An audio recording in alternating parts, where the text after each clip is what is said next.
This isn't just any old adventure. This is a space adventure!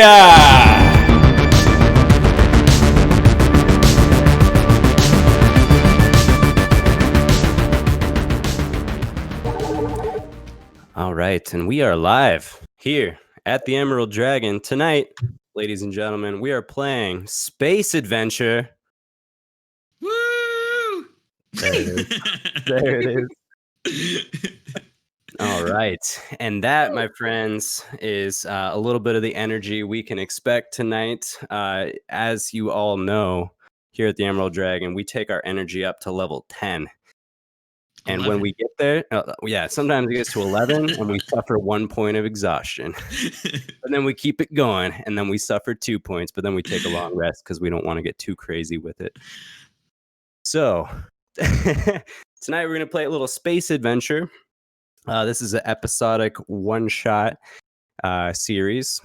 And we're going to start out by rolling to determine which characters are chosen tonight and assigned to the players, and then which role they will take up. So joining us this evening, we have Mr. Paul. Woo! Hi. And the lovely Kaylee. Our friend Alex. Hey! And our other friend, Preston. Oh, And Preston has a camera this time! yay! I have a face. Isn't he so pretty? Yo. And I am the space lobster, Brad. I'll be running this game tonight. And it's going to be a grand old time. So let's go ahead and switch over to our starting board here as our players roll up to see which characters they'll be playing this evening. The characters will have personality traits assigned to them to kind of guide role playing, and then the roles will have character sheets assigned to them with various abilities and equipment that go along with the given profession that they get.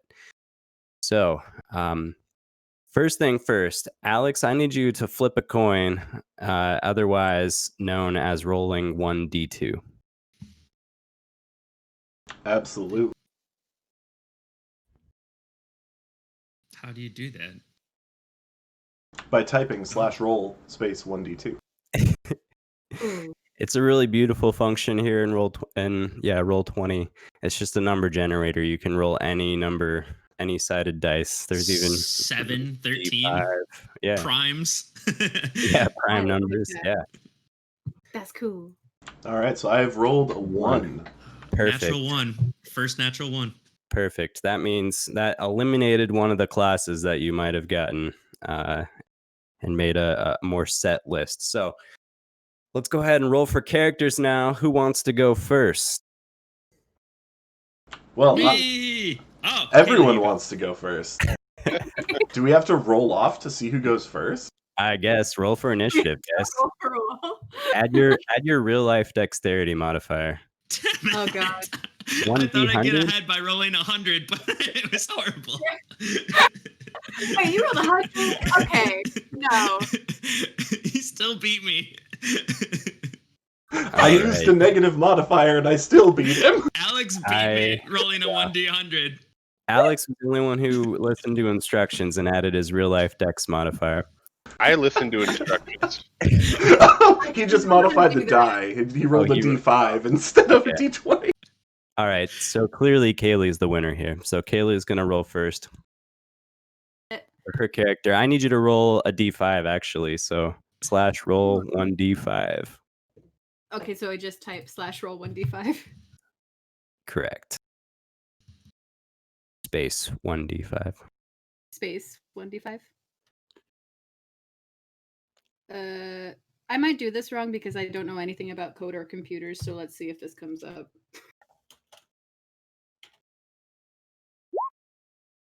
Oh, Just thank like you, that without DM. the quotations. Okay, going first. All right. How about a little bit of music while we do this, guys? Lovely. All right. 2. All right. So, Kaylee, tonight you will be playing a brand new character replacing our fallen hero from the last session.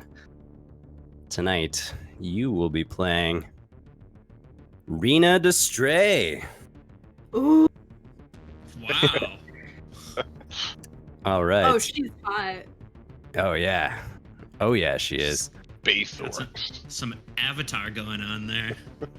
She is space orc? Oh, you know my type. Space orc. Oh, all right. Well, I was trying to whisper that to Kaylee, but I'll need to break those expectations last time. All right. You got that, Kaylee? I got it. I got it. Everyone got it. Everyone got it. But you don't know her Read it. personality trait, so. Don't read it. Okay, no metagaming. All right. So, next is Preston, definitely. Roll a 25. D5. Or a Or- D4 would be fine. Or, yeah. 3. All right, Preston, tonight you will be playing Major Tom. Major Tom. Oh man, I don't know if I can follow Alex's Major Tom. Whew. That's a lot of I pressure. think I'm gonna send you these on Discord to Just so you're Remove aware, spoilers, Space Lobster, I will not be able to receive on Discord due to the Yeah. setup, so I will have to be whispered mine. Yeah, can you whisper mine too, actually? Oh my god. okay. And maybe I'll just whisper it, like literally. You got that, It's- Preston? Yeah, I got it. All right, buddy. Thanks. Cool. I should be able to do this no Next, problem. Alex. I assume I will be rolling 1d3. 1d3. Another One. one. 2 nat ones. Alex, tonight you will be playing Apollo Galileo. Excellent. And I will whisper that to you, my friend. This one's gonna show up on the stream, though, huh? It is. They'll get secret inside info. Ooh. Ooh. All right, I'm gonna watch the stream. If it's gonna show up on the stream, I might as well just post it in here, huh? That's a good point. There you go. And Paul, I need you to roll 1d2, please. It's not 1d1. You can roll 1d1 if you want. 2. Well, Natural 2. how fitting that once again, Paul Kaczynski's gonna play Michu Valazar. Oh man. Well, All right, I'm sure my he's God. taking on some different personalities as well. Yeah, I am gonna whisper this one to you because we got to have some kind of secrecy going on here, don't we, folks? I believe so. Can't just lay it all out there.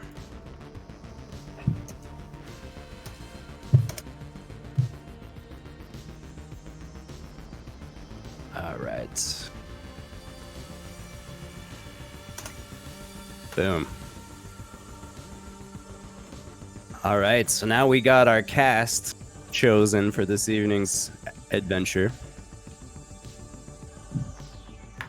Let's start from the top of the lineup again. Kaylee, Yes, sir. will you please roll 1d4 for me? Yeah.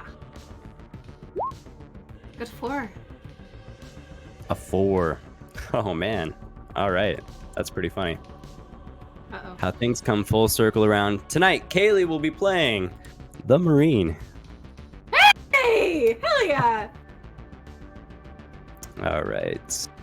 Oh, this And let's go Preston 1d3, my friend. 3. Oh man, this is amazing. This is really amazing, guys. Because tonight Preston is going to be playing the Space Cowboy. Ooh. Major Tom as the Space Cowboy. I believe in you, Preston. You can do it. I'll try my best not to disappoint you, Alex.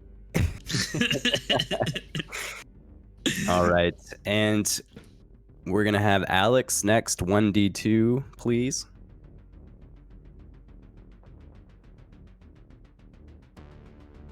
Not in that all right. one. Just Tonight putting out the we line. have Apollo Galileo, Alex playing as the Commander. All right. We need some strong leadership tonight. That's a little foreshadowing, just. Uh-oh. And Should I roll? there's only one left actually here. Hang on. Perfect. Yes, What a that good was the roll. outcome I expected. I wasn't sure if they'd let me do that, but apparently they would. All right. Tonight we have Michu Valazar, Paul playing the Scientist. Ooh. All right. So I'm going to get those character sheets to you guys. And we'll do some rearranging here. Make sure that our viewers are not confused. All right. Oh, and how are we going to know what these even mean unless I can reveal that Space Adventure is featuring these guys and these roles? All right, guys, give me 1 sec here to assign your character sheets.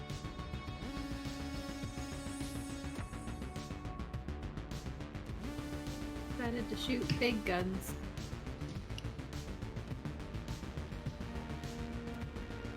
All right, Alex, you should have the Commander in there.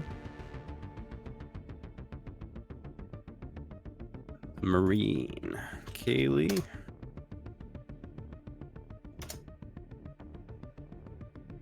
The giant ladybug from episode 2 is still there. I saw that. Is it? Yeah. Oh, from the Yep. handouts? What amazing. All right, Space Cowboy.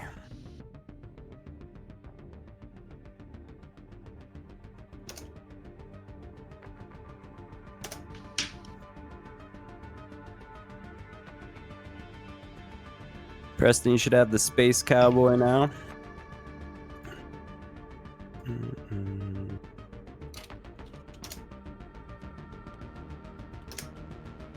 And Paul, you have the Scientist. All right, you guys should all have your character sheets now. Go ahead and take a moment to look those over. Ask me any questions you want about your abilities or your equipment or anything.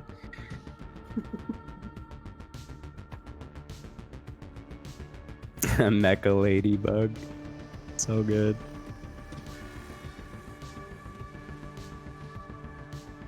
Oh, I'm But so not stoked. anymore. That was the last chance for Mecha Ladybug.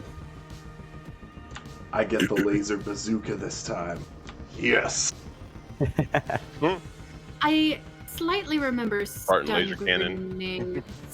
Stun grenades Could I are have going to be a new feature actually. Oh, different. And Okay. if you look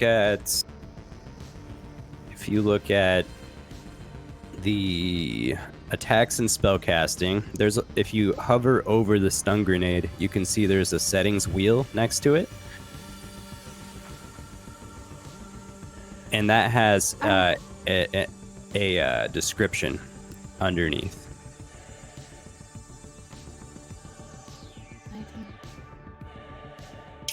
That makes sense, Kaylee? Yes, sir. All right. There's a description where? What are you hoping to get a description for? Something in my inventory. PPE. I can tell you what that is. No description needed. That is some personal protective equipment. Things such as gloves, goggles, aprons, all of course treated to protect you against any chemicals you might be using as the scientist. Thank you, Alex. Yeah, thank you. Space COVID.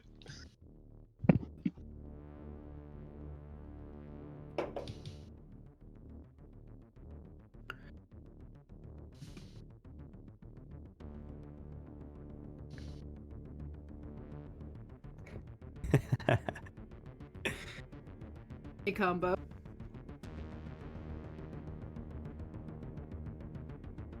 All right, guys. Unless there's any last minute questions, we can dive right into tonight's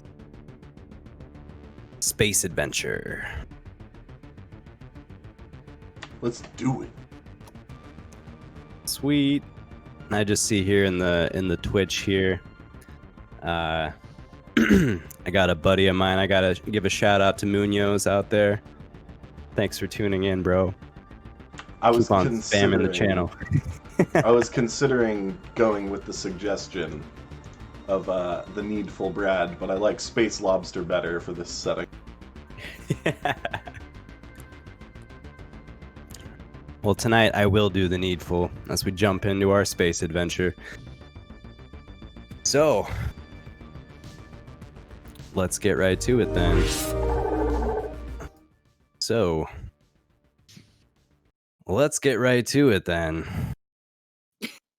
Should we get Yes. to it? We are going to get right to it right now. Let's get her done. Space adventure resumes this evening in deep space aboard the transport ship called the Old Loosey Goosey.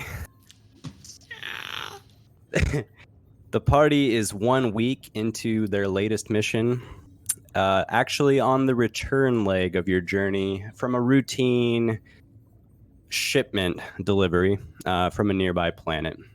You have about 1 day till you return to the colony of Skyrock from which you departed. And I'd like to know how you guys have spent this downtime of space travel. It can be monotonous at times, but starting from the top, how about Preston, you let us know. Oh, my mistake. Major Tom, how might you have been spending this week of traveling?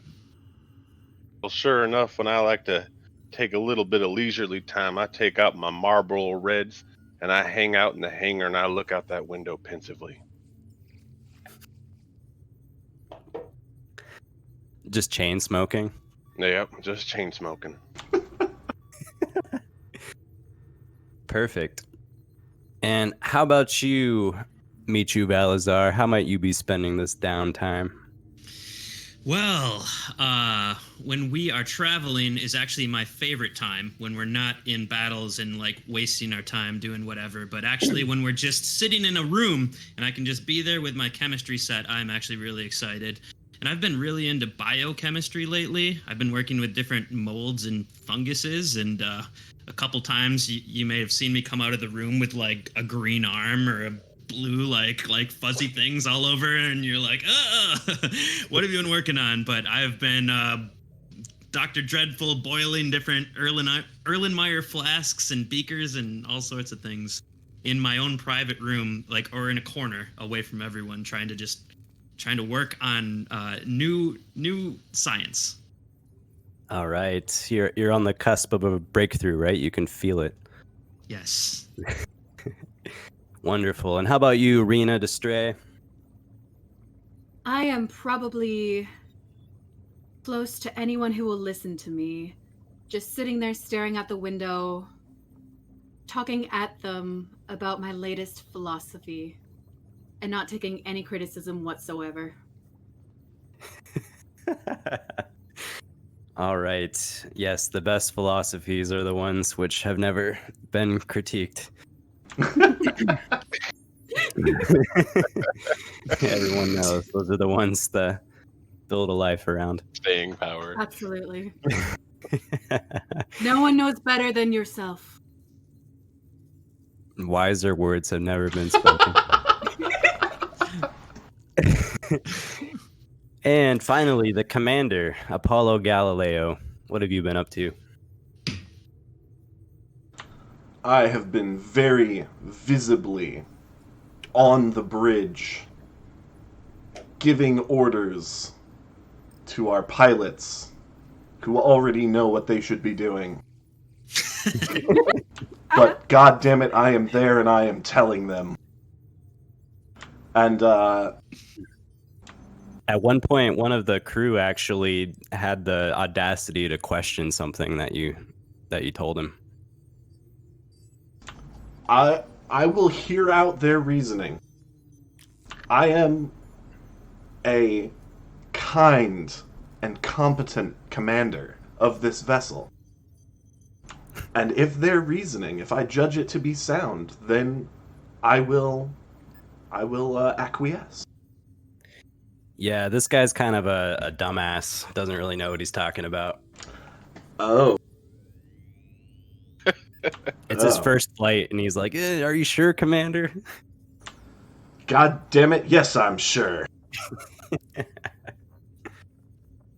All right, beautiful. It's the kind of leadership the old loosey-goosey really needs. It really is. We can't, just because the ship's name is the loosey-goosey, doesn't mean we can slacken our duties. Aye, Captain.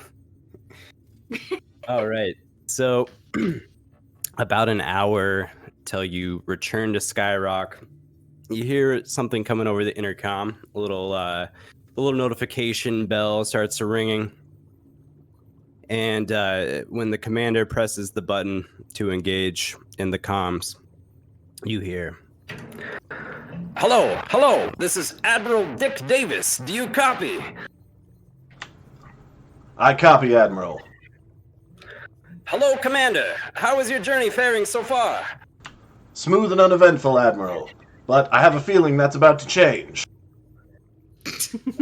Quite possibly. You've always been an intuitive commander. That's what I like about you. Well, you see, the thing is, when you return to Skyrock, things are gonna seem a bit strange. How so, Admiral? Well, I can't go into too much detail right now, but just hear me out and don't ask too many questions. When you exit the starship, just smile really big for the cameras. It's imperative that you make a great impression. Very well, Admiral. We shall fulfill your orders to the letter. Thank you, Commander. I know you have what it takes to succeed. You're among the best and the brightest that the Empire has to offer. Why, thank you, Admiral. Now, go and fight and win. Skyrock needs you. Over. He signs off. Go and fight and win. What the hell? All hands to the bridge! A group of miscellaneous crew gathers around, as well as the others. All right, everyone. I don't know what we're gonna be walking into when we get back to Skyrock. It may be good, it may be bad. But we just received orders directly from the Admiral. As we exit the ship, we are to smile widely for the cameras. It is imperative that every one of you is smiling the most forceful smile. Sir. Yes, Michu.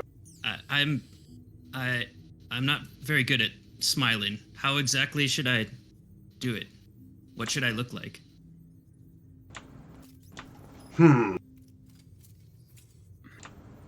I've never really been a smiler before. I don't know. What do you want? Specifically. All right. As you have never smiled before, we are going to start with the basics. Firstly, keep your lips together. You do not want to appear as though you are baring your teeth. Then, the corners of your mouth should curl upwards. Both of them. Equidistant. No, stop tilting your head, man. It's not that difficult. Major Tom, demonstrate, please. Let me show you how it's done, partner. And then Cowboy turns away, and then he looks back at you. But you can't see his smile because he's wearing a helmet. See? See? Major Tom gets it? Can I borrow that helmet, please? Can I have a helmet? You already have a helmet. I'm that very helmet nervous for? about this, Captain. I'm the commander. I don't know if I can do this. Permission to be excused from this mission, sir. Unfortunately, the Admiral was very specific. However, Oh, damn it. Michu, we have a solution. You may be unable to smile, but you can most certainly wear a mask better than any of us. I can do that. In fact, I have one in my kit. I'll go get it. Excellent. One of the little thingies that let me breathe easier. All right, I'm working on an important mission. Everyone will know that as I leave. I'm not required to smile. All right. Well, no. Come back with your mask. I have an idea. Here it is. And I take the pen that I have, and I draw a smiley face onto his mask. All right. It looks pretty good. Excellent. There, Michu. No problem at all. It's like, yeah, a standard emoji smile. Yeah, you know what's up with emojis. Any questions regarding this mission? Oh, perfect. Yes.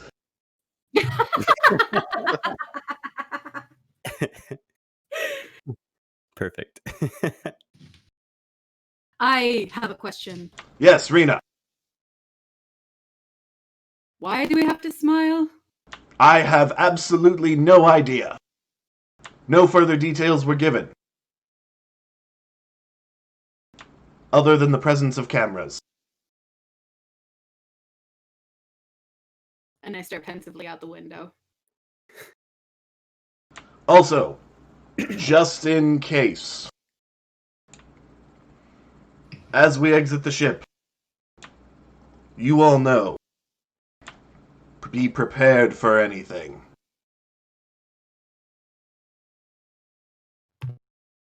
Take All my right. rifle off my back and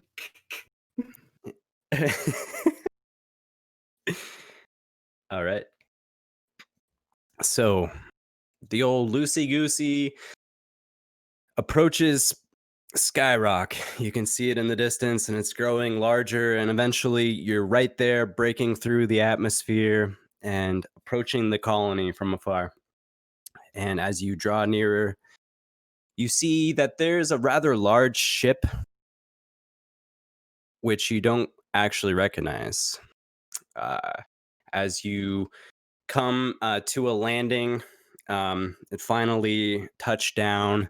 From out of the windows, you can see that there is a gang of cameras and like journalists, people holding microphones, and you're not really sure what to make of it. But when there's a crew standing nearby as well, and when they see your ship touch down, they rush over with a red carpet that's all rolled up, and they place it down at the exit point of the loosey goosey, and they unroll the red carpet. Crew, I'm getting more and more concerned about this.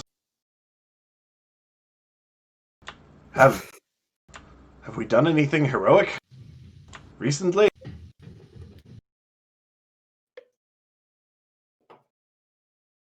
I think we've literally done shit since we left, sir. Well, as I said, be prepared for anything. And I will go, and I will open the airlock. And as it's opening, I take a moment and put on my best commander smile. Straight as a board, just as we learned in the military academy, and I step through the airlock. All right, the doors come down, and it is a gently sloped ramp right onto the red carpet, and you guys exit the loosey goosey. Beyond is about 60 feet away, there's the reporters and the cameras that are all gathered. And from that pack, you see a flamboyantly dressed woman with big hair, big shoulder pads on her space outfit. You can think of that lady from Hunger Games when this lady approaches you. And she says, welcome, welcome. My name is Andromeda Cosmos. Thank you so much for volunteering to participate in our show. You'd never get lost in a cattle drive, would you? I don't know what to make of that, but are you guys as excited as I am? Of course we are. We were just, hoping we did not receive too many details about, your show before volunteering. Well, that's no problem. It's Galactic Deathmatch, of course. What? Galactic what? Are you telling me you've never heard of Galactic Deathmatch? Well, you must understand we've, been on many voyages recently, been doing much traveling, and so we haven't been keeping up with, the popular culture as much. Oh, well, Galactic Deathmatch is on its 222nd season. I can't believe you've never heard of it. Hey, she signals to one person from the crew. Is this a chemistry contest? I think I might have heard of this before. No, silly. It's definitely not. Oh. I like your smile, though. Is there some kind of reward for this? Because if it don't seem worth the effort, I ain't gonna do it. Well, if you win, then you'll be the champions of the arena. She signals over to one of the crew members, who brings over, and he's got like the size of just like an iPhone, and it expands to show you a video screen. And she says, well, allow me to introduce you to Galactic Deathmatch. And she plays this commercial of Galactic Deathmatch. This Saturday night, live from Planet 7 Arena, prepare to get annihilated as Walmart and Uranus Toilet Tissue present Galactic Deathmatch, featuring all your favorite champions, Saturn Joe, Nightshade, and the Bone Crusher. Don't miss the event of a lifetime. Tickets only $10. Saturn Joe here with a special message. To our next challengers out there, you best take some time to make peace with your maker, because you're gonna die. Galactic Deathmatch. Fight and die! Isn't it so fun? Major Tom, Commander, I understand your reservations, but these orders have come directly from the Admiral. We must dethrone these champions. understood then, Commander. I guess we'll have to. All right. Well, it's your chance to make a great first impression, so you can gain sponsors. People will send you nice gift packages. You can get advantages in the competition. So I'm going to give you a minute just to gather here and get your bearings. I'm going to need to know what your team name is, and then you'll have a chance to introduce yourselves to the cameras and to the wider galaxy, the viewers of Galactic Deathmatch. Very well. Commander, Yes. this is horseshit. Rena, Yes. these are orders.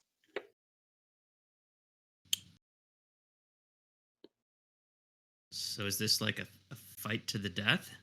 It appears to be that way, yes, Michu.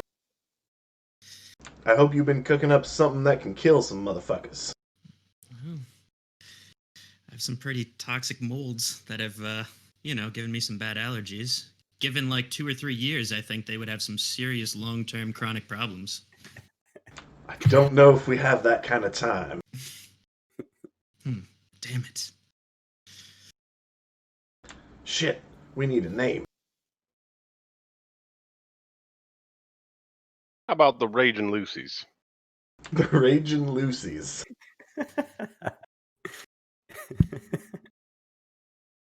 What about, hear me out, the Raging Gooses? What about geese on the loose?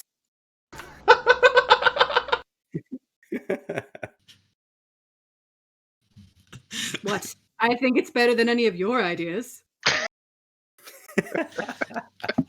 We know. Michu, any suggestions? Are we really set on like geese or gooses? I mean, like there's a murder of crows. Murder is a pretty cool word. I don't know. If we're going for bird things, About a murder of Lucy's.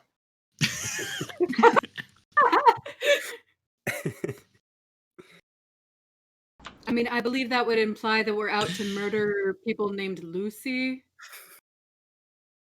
yeah, I believe we're out to murder someone named Saturn Joe. So, yeah. I mean, but would it not be the ultimate disrespect to our opponents to refuse to acknowledge their names and instead call them all Lucy?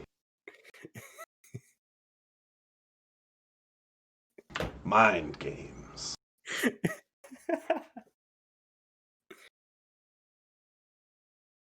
Yes, we could imply that they're all very loose, meaning that they all have sex very easily. I like it.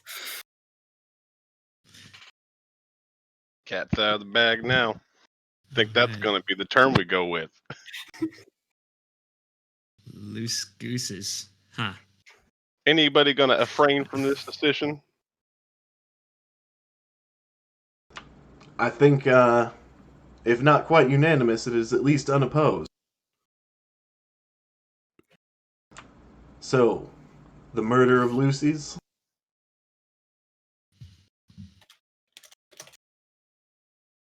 Sounds Also, great. I'm having a very difficult time not slipping back into the southern drawl. Yes. Aren't we all? Accents, man, they stick with you. All right. So the murdering Lucy's? The murder of Lucy's. The murder of Lucy's. All right. I love it. I think everyone's going to love it too. Okay, I will introduce you to the cameras, the news outlets. Commander, it's Galileo, right? Correct. Commander Galileo, you're going to have to address the audience unless you'd like to promote another person to the commander of this particular group. You have that option. I can do it, Commander. I'm sorry, Rena. But this is the role I was born to play. Well, if you need a hype man, I'm very good at expressing a lot of emotion and really getting the crowd like excited. If you really want me to do that, I can do that function for you. I don't know if I believe you, and that makes me want to accept. I believe in the past I've heard ancient civilizations saying things like "yeah" and "okay," and I believe that got the crowd really going. So, yes, I would be happy to help. And with my mask, how could I not help you, your cause? I will serve you, Captain. Excellent, Michu. And Since Tom. we're all throwing our hat in, though, Commander, just letting you know, I'll be your Huxtillian berry, too, if you need it. how about I will address the crowd, and you three, should you feel compelled to speak, you can simply add on to what I am saying. Sounds good. All right. Oh, this is perfect. I love it. All right, so you ready then? We are. All right. Oh, this is going to be fun. Follow me. She leads you to the gang of reporters. There's like a dozen cameras. There's some really blinding lights. 20 different microphones set up there. And she begins addressing everyone. Good Them damn evening, lights out my face. ladies and gentlemen, and all species of all kinds throughout the galaxy. Tonight, I have a very special introduction for you. Coming to you from the Skyrock colony, we have a new challenger, a group of challengers, a new team, you could say, for the Galactic Deathmatch. Standing right here next to me is their commander. His name is Apollo Galileo, and he is going to address you all now for the very first time. Mr. Galileo, please take it away.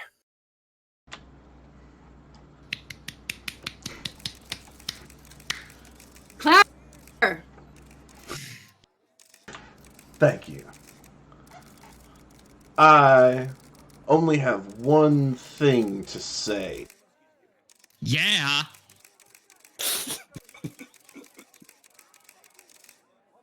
Okay. To all of you so-called champions of Galactic Deathmatch. We're coming for you, Lucy. And the commander steps back. Okay.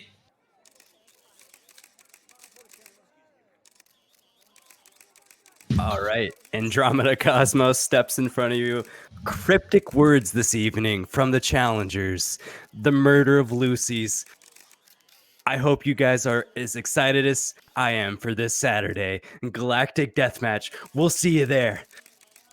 And with that, the reporters and the whole crew abruptly start to clean up shop and return to their ship.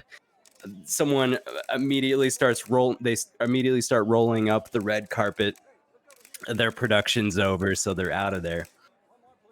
And Andromeda Cosmos says, "Okay, well, you have to come along with us then. We'll transport you there. We're going to leave in 10 minutes, so any arrangements you need to make here, just go ahead and take care of all that, and we'll see you aboard the ship, okay?" Very well.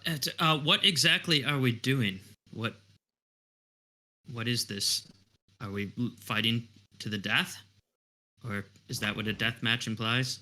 Yes, Michu, that is what a death match implies. Well, that sounds barbaric. Well, we've won every award for daytime TV in the last 500 years, so I think something's working here. You know, you have an opinion. Let's put it that way. She turns around very snootily, enters their ship, and you guys look off towards the colony. And for the first time, you actually see President Isabax. Just a reminder, sexy librarian type, red hair. And she's kind of looking over towards you, kind of looking away, though. Like, shit, I hope they don't come talk to me. Oh, this is going to be awkward. Well, I think at least one of us needs to go talk to her. I can do it, Commander. Very well. Rena, find out what she knows about this whole situation. Tom, Michu, you can go with her if you wish. I'm going to make a quick call to the Admiral and ask him what the fuck. Rena, do you require a hype man in this conversation? I feel I can hype myself, young man, but if you wish to come along, you can. Okay. Keep up. And I just start running towards the president. Hey, Rena. Welcome back. Madam President, what the fuck? Yeah, I figured you might feel that way. Let me first just say I'm sorry, but we really need your help. And I know we say that a lot, like when we needed that vital shipment of goods way back, a few months back, and then that other time when we got hacked by that notorious hacker Full Chub 69, and it was a really dangerous situation. But here we are again.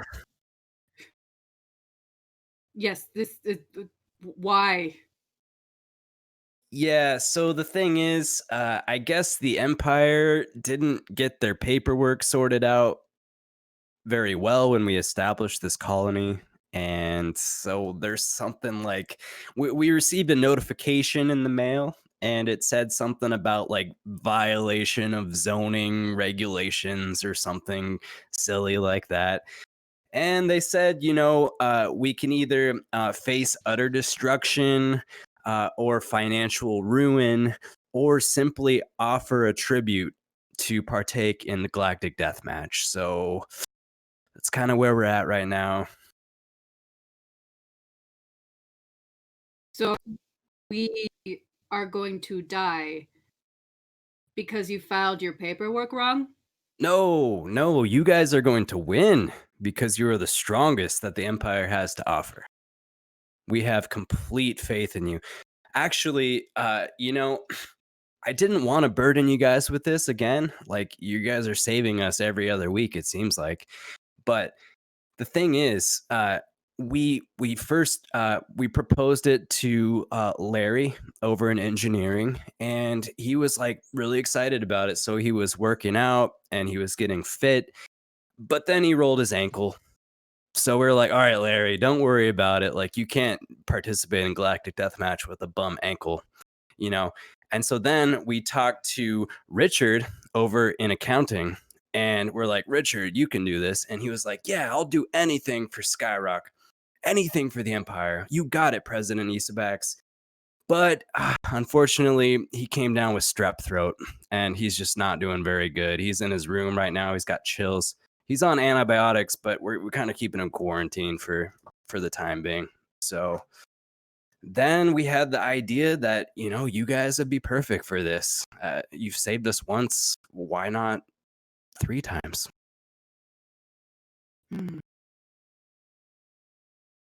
You're very stupid, you know that? That's very rude. Remember your place. I'm sorry. I am I just admire very your upset. strength and your will, and I always have, Rena. But I'm the president. I put my hand on Rena's shoulder and said, "Whoa, whoa, whoa, whoa!" Like, I thought I was supposed to be the emotional one in this conversation. So, yes, Rena, just you can settle down a little bit. I'll be the one showing emotion. Don't worry about that. But Madam President, can you tell us anything about this Joe Saturn that we're supposed to be facing, or anything that could help us in this death match? Sometimes I'd go and ask the chemistry professors if there's anything that would help me at the science fair, and get some tips and things. Well, I've only come to know about Galactic Deathmatch recently, so your guess is as good as mine. But I did see their commercial. Looked pretty gruesome. Saturn Joe looks pretty tough, and I'd watch out for that bone crusher. But all I can say is when things seem to be insurmountable and the odds get bad, just remember who you're fighting for. You're fighting for us, for Skyrock, and for the Empire. What is this bone crusher? He's really strong. That's all I know. That's all they showed in the commercial. Is there anything helpful you can tell us about these matches, about the people? Anything useful at all? I've told you all I can really tell you at this time, Mr. Valazar. Well, this is bullshit. And I turn around and leave. All right. Well, Go And I'm not. Skyrock. I say bullshit in like completely monotone, just upset that I have not got any information. I'm like, bullshit. I look at the president and I take my rifle off my back and cock it, and I just say, "Just so you know, we will win, and we fuck you," and I walk away. All right, best of luck, Rena. You're gonna do great. And then she turns around. She's like, I hope that bitch dies. All right. So you guys enter the spaceship then? I was going to try and get a hold of the Admiral, but if I am unsuccessful, then yes, I will be entering. Throughout this, throughout the time that they're talking with the president, you've tried to ring the Admiral several times, but the line seems to be busy. That son of Now a bitch. this is a different ship than our ship. Right. It's probably 3 times larger than your ship. And Andromeda Cosmos motions you into the ship. Got a special holding area for you guys. All right. In a very calm manner, I would like to re-enter our ship if it's still there and gather anything that I think, anything random just in the compartments and whatever that I think could be of use in a death match. Okay.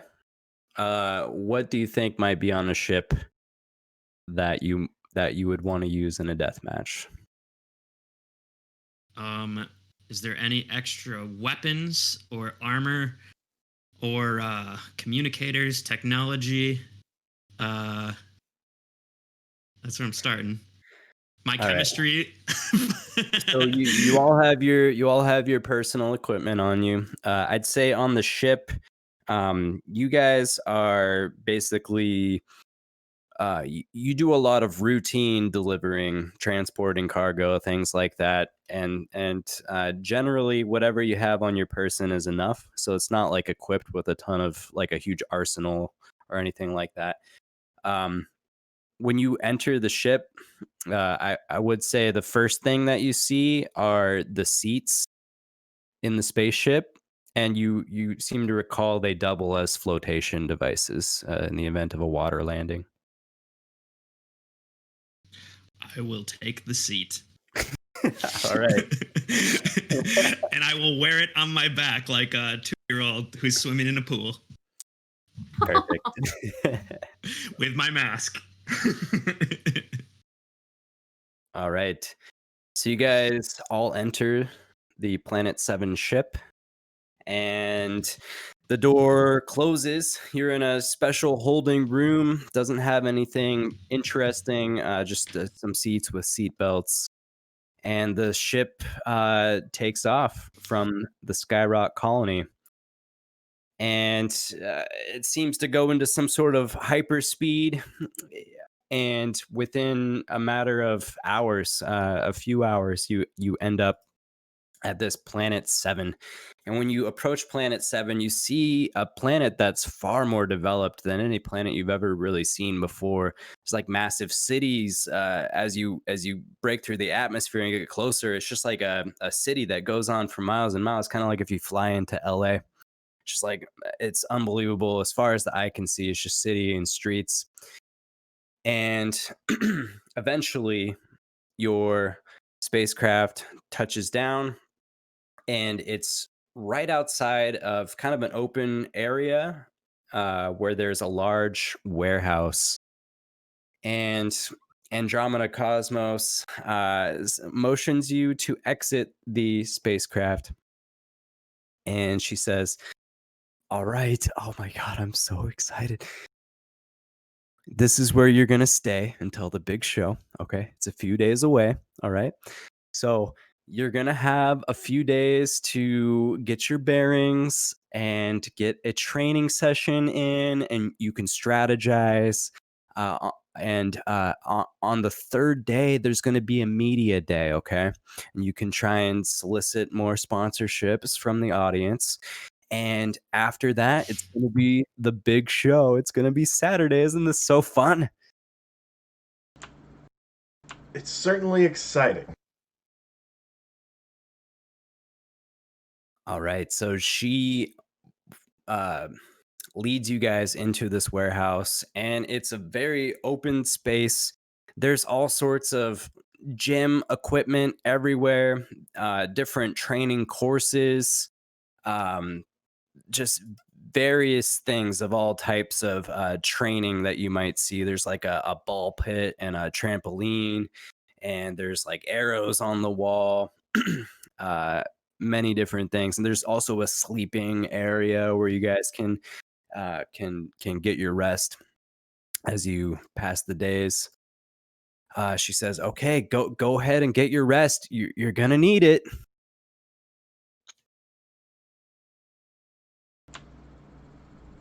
Meet you. Yes, Captain. You bring any of your chemistry shit along? I brought all of it and my flotation device Excellent. in case we make a water landing. I'm prepared. You think? Space Lobster, are there any, like, janitorial closets in this area for, like, cleaning up, this training area? Yeah, definitely. There's mops. There's all sorts of chemicals, Excellent. cleaning agents. You got Me Simple too. Green. You think you Yes, can Captain. turn some of these cleaning agents into explosives? I can certainly try. Excellent. Taking a look, Space Lobster, what do I think? Yeah, so you got some bleach. There's some Lysol. There's That's a good Simple start. Green, like I mentioned.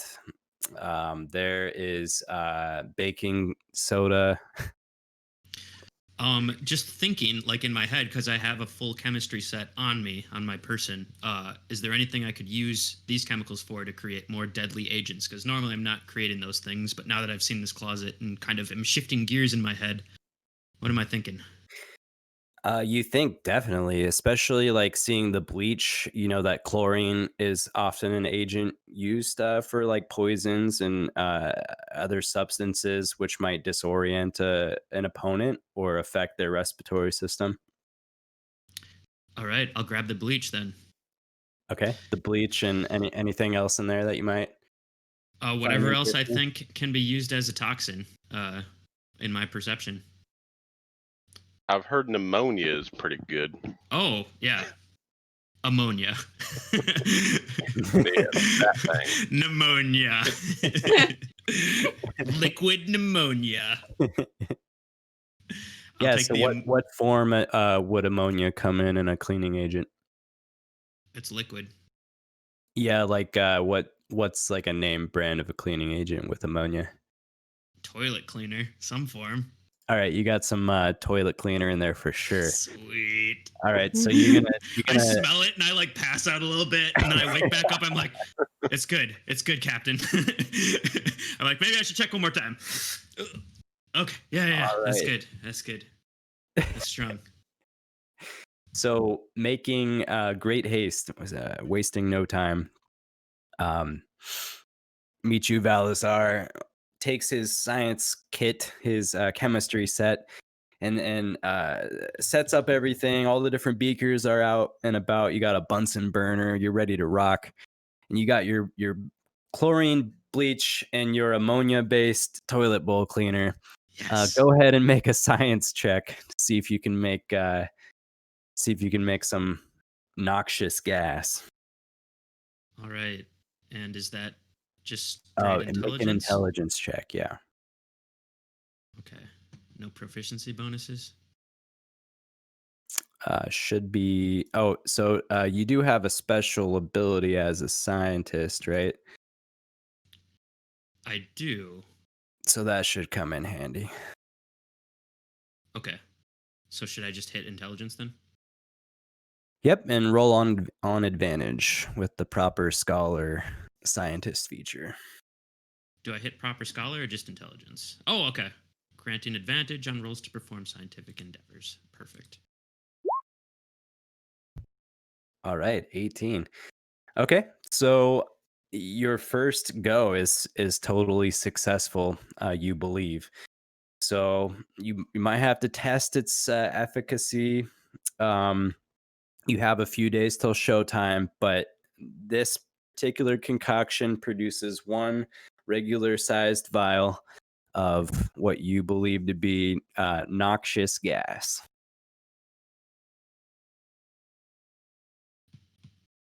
All right. All right.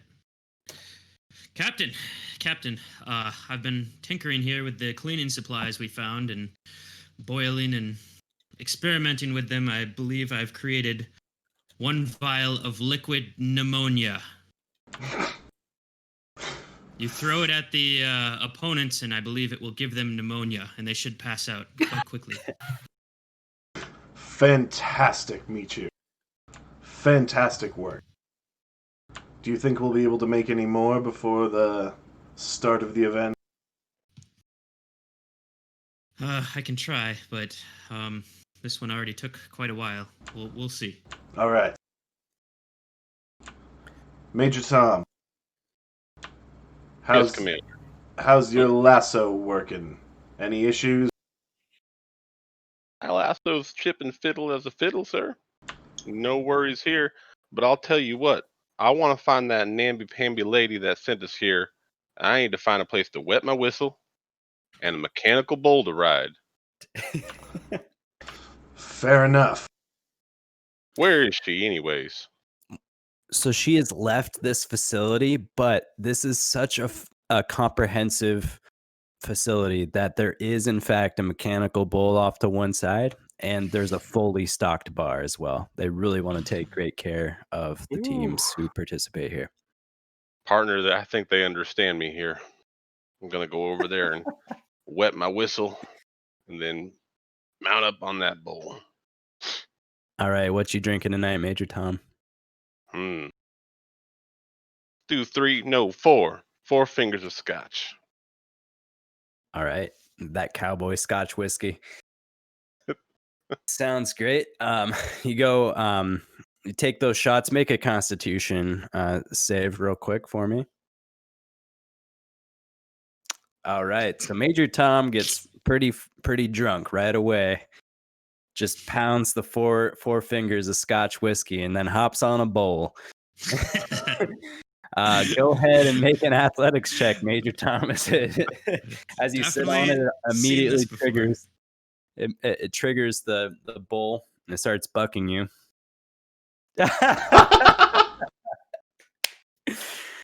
So, Major Tom, a drunk cowboy gets on a mechanical bull. And he doesn't even last more than 1 second. It's like the first time the bull bucks off, Major Tom goes flying through the air and like crashes into a shelf of like cooking supplies, like all these bowls and glasses and everything breaks. And Major Tom, you're going to take 4 damage from the impact there. Perhaps more damage to your ego than physically dealt. Dag nabbit, that damn contraption's all catawampus like. I don't understand what happened there. Yeah. We are all going to die. Nonsense. This is our chance to show the world beyond Skyrock just how incredible we can be. Our cowboy just flew off the bull. Be that as it The machine may, is all cattywampus. Wasn't my fault. I doubt very much that we will be riding mechanical bulls in the arena itself. And so Never this know, event Commander. has no relevance to our performance in the competition. I beg to differ, but I stand by you, sir. Actually, you make a valid point. That ladybug wrangling you did last time, Tom, that was impressive stuff. Caught us all by surprise.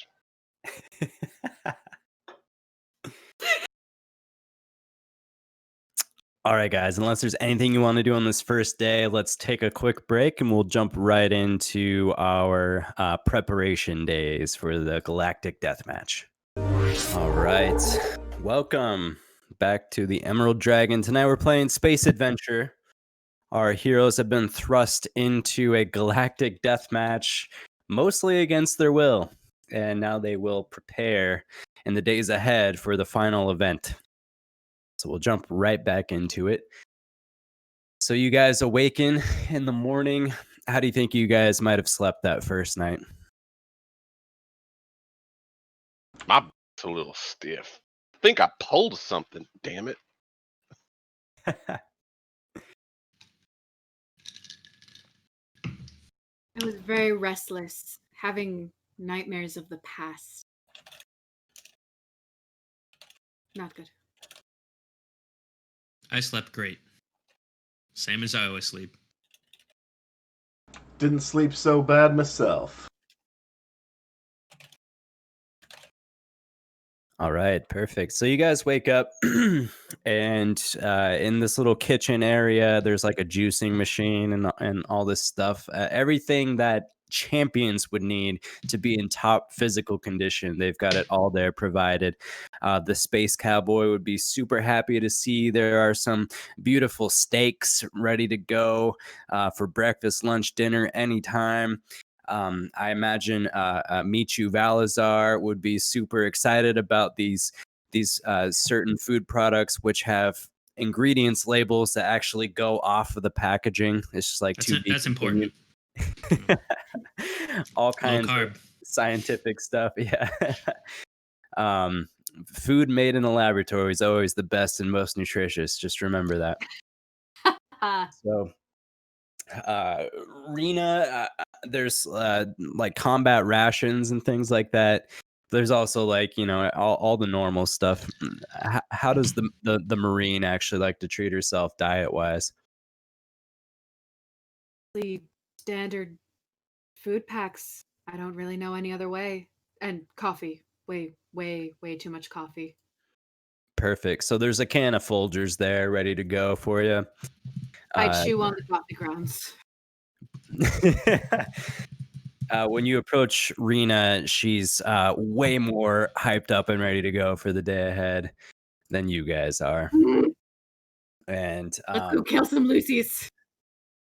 the commander, standard eggs, bacon, toast, right? A balanced meal. Balanced meal. We're gonna add a little extra protein today. We're gonna do sausage and bacon because we're gonna be working out to prepare. All right, perfect. So as you guys finish up your breakfast on this first day, you hear a little notification like ding ding, and you see from the middle of this warehouse, like the roof opens and a small little package on some balloons floats down so nicely and lands in the middle of the facility.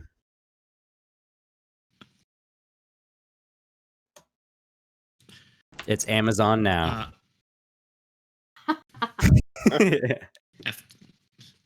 Right. FFA approved. I go look at it.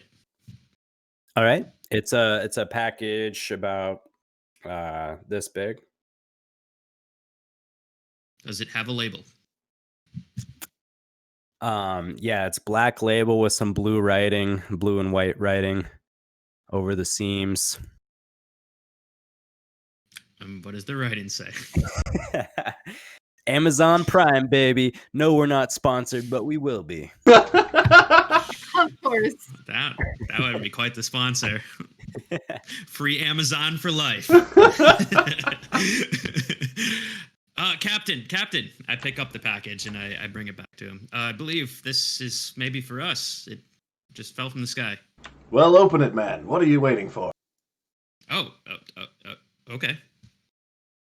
Are you doing this as a personal safety precaution? Do you want me to open it, little man? Yes. Here. I hand it to the Marine. Someone just opened this box. This predilection is killing me. I take out my hands and I just tear it open. I take out my hands. I was gonna say that. I don't have one. I draw my. Take out my hands. Perfect. Yeah. You usually keep those pocketed, right? Lethal weapons. Absolutely. All right. So you tear open this package, and what's inside? It's there's a blue jar of what looks to be pills, and there's a few syringes, and it's a package that comes with a note. And I will show you guys what your first care package looks like here. Oh.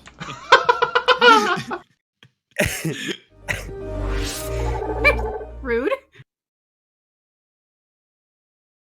Nice. So you've been gifted Oh, 4 wow. doses of human growth hormone.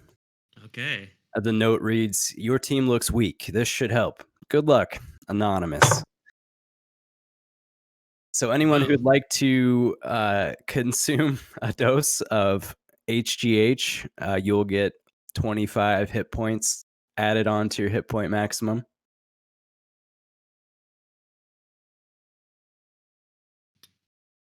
Not permanent, is it? it is. Permanent ball shrinkage? Gosh, I don't know. It's only guess- moderate, though, Tom. It's not severe. Smile. Catastrophic ball shrinkage.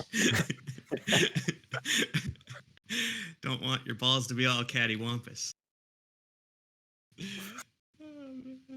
I'll take one then. Why not? There's only one dose, right? It's 4 doses. Oh. Oh, 4 doses in the big letters. I see. You know, I'm going to hold off for now, but I may take one later. Is it permanent?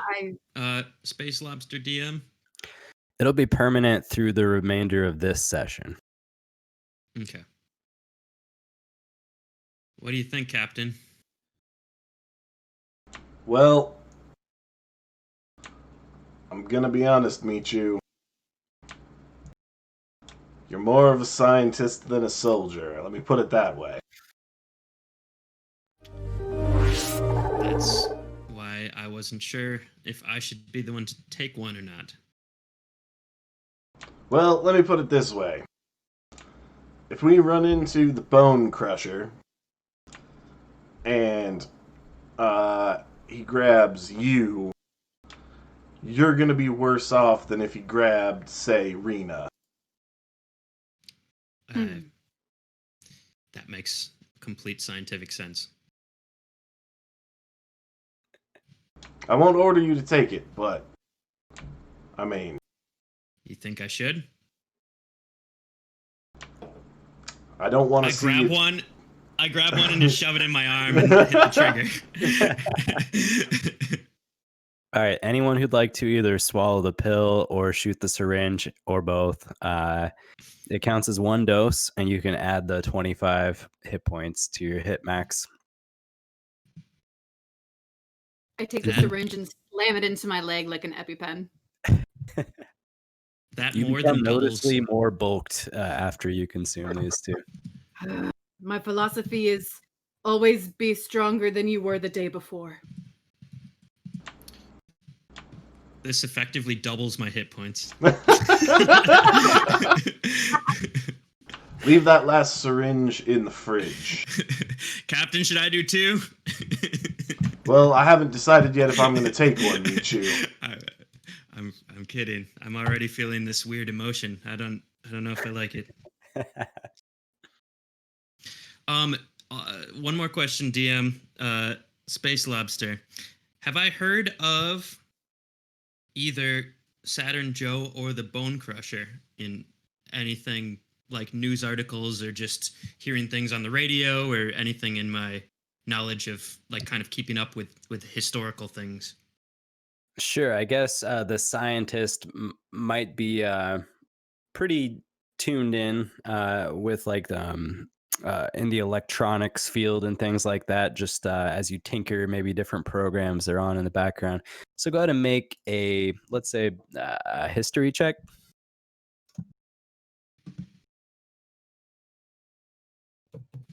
Ooh.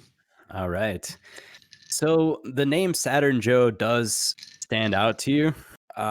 You've heard pundits talk about him and his performance as you've been surfing the channel, dropping his name frequently. From what you've gathered, he has a hell of a reputation from being a tough son of a bitch. Not someone you would want to be in a ring with. Can I rack my brain for anything, like if I did hear something on the radio, like something personality wise that might set him off if we said something to him or get under his skin? Like, is there anything just about his personality that might be useful? Well, there was one tabloid network that you scrolled by, and they were talking about a pretty high profile breakup from his girlfriend. That's the one. Yeah, they split up, and it was all over all the news articles, all the smut magazines. And I guess she really took him to court, and she made a killing on her alimony checks. Millions of credits a month. All right. And do we know the name of this this female? I assume this partner. Yes, her name is her name is Luna Mooney. All right. Luna Mooney. And there's one more thing. I don't know if I can coast on this history tech for one more thing, but I also wanted to know. I heard it was said that we will be trying to gather sponsors in the next coming days, and I want to know if I know anything from the history of this planet. If I know anything about the people that are here, and perhaps because of that knowledge, we could cater to that a little bit. I would say this doesn't exactly apply to the history check, but from what you gathered just from watching the Galactic Deathmatch commercial, it showed a packed arena with tens of thousands of people filling up to the rafters, and they seem just so pumped up about the bloodlust and violence on display during the match, just completely invested in every movement that occurred. All right. Thank you. So you guys hear over the intercom after some time a familiar voice, Andromeda Cosmos, and she says, all right, the murder of Lucy's. Oh, I'm so excited for this. Today is your first day of training. Okay, so there's plenty of workout equipment. What you guys need to do today is just work out to your strengths, and you can try and hone your skills or boost any skills you might want to try and boost ahead of time. Whatever that looks like for you guys, just have at it. You guys have to be in tip-top fighting shape. I'll leave you to it. Good luck. So effectively, here's what's going to happen, guys. So there's all sorts of different training equipment. There's like a weightlifting area. There's a parkour course. There is like a gravity inducing machine, like what astronauts would train on to test their endurance against G-force. You get the idea here. There's anything you could imagine training wise there is in this facility. So in practical terms, choose which one of your skills you might want to boost ahead of the match time, and then you can go do a training, and I'll make you do a check for that skill, and if you succeed, then you will add to your modifier. All right. So, Commander, you can organize this training day however you see fit. Well, get to it then. I immediately get out some pieces of my chemistry kit and start pouring chemicals and studying with a magnifying glass. Okay. Just from the stuff you have on with you? Yeah. Just refusing to do anything physical and just wanting to do kind of what I feel Meet you, comfortable damn it! Get your ass out there. You did enough fiddling yesterday. This is hard work, sir. It's up here. Michu, this challenge is going to work out. It's going to test the limits of both our bodies and our minds. Your mind is well honed enough. Besides, you got to get used to them new muscles. I am feeling stronger. All right. What should I do first? God damn it, do you need me to babysit you every second of the day? Kinda. I've never worked out before. I Do smack you him. want to spar Ah. with me, little man? Is that hostess woman around here? As he smacks me, I start to feel a little bit more of an emotion that I'm not used to, and my fist starts to clench down, and I go and I try to punch the commander. Ooh. All right. Yeah, roll to hit.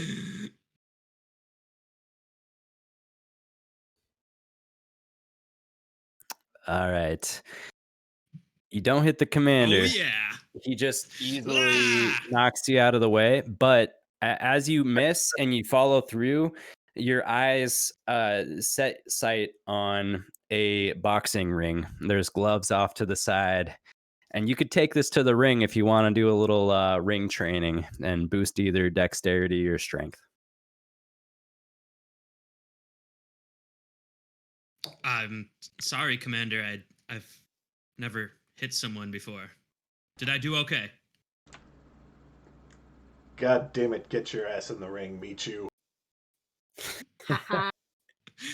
I calmly walk over to the ring and start to try to figure out how to put on gloves. All right. Well, you're pretty smart, guys. So after about 20 minutes or so, you figure it out. It's the whole glove for the left hand, glove for the right hand thing. It's pretty tricky. I had them backwards. Would I be able to use boxing in the ring for athletics? Yeah, definitely. All right. Then yeah, I will get in the ring with Michu. All right. Would I be able to use history in the ring?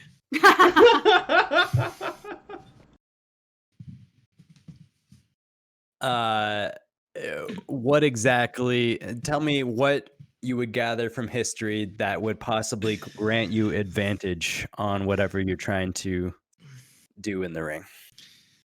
Well, in my studies, I watched a lot of like TV and radio and just tried to gather a lot of information. And even though I've never worked out before, I did watch a lot of UFC for a time, which is an archaic form of fighting where they would get into a cage and just beat the shit out of each other using the most advanced forms of martial arts. And I believe I picked up maybe on some of the jujitsu aspects of it, finding it interesting rather than just brute boxing.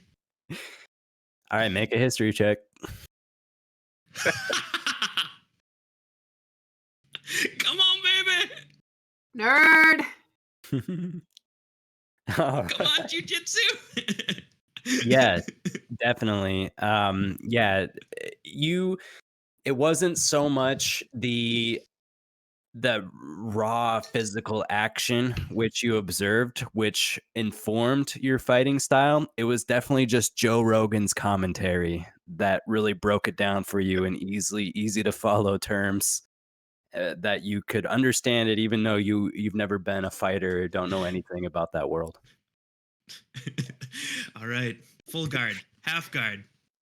Kimura. All right. So the commander, Commander Galileo, and the scientist Michu Valazar in the ring sparring a little bit. Go ahead. I guess roll for initiative, you guys. We're going to play out this whole thing. Oh, man. All right, so the commander kind of just prances right up to you, and he's going to take his first swing. Since this is fists, it'll be just flat strength roll, right? That's correct. All right. Go ahead and roll for damage. Let's do 1d4 damage. All right. So the commander just testing you out there, meets you. He gives you a little jab, right on the side of your jaw. It hurts, but it's enough to like, oh man, you get that, you feel that little flame growing in your belly a little bit. You punched me. Ow! What you gonna do about it? I take a swing. Oh, All right. Yeah. All right. So that's 4 damage plus 1d4. Oof, All right. shit. So 5 damage. Michu Valazar is extremely angry, and he punches you right in the gut, Commander. It knocks the wind out of you. Actually, like you stumble and like have to catch yourself on the rope. Did I do it right, Commander? Was that a punch? that was definitely a punch. All right. I feel like I'm getting the hang of this. Rena, tap in. Yes, Commander. And I vault over the ropes into the ring. All right. With gloves on or not? No gloves. No. I crack my knuckles. Rena's coming in bare knuckles here. Go ahead and make an initiative roll, Rena. Yeah. 6. All right. Well, you get in there, and before the scientist can react, you can go ahead and make a first strike.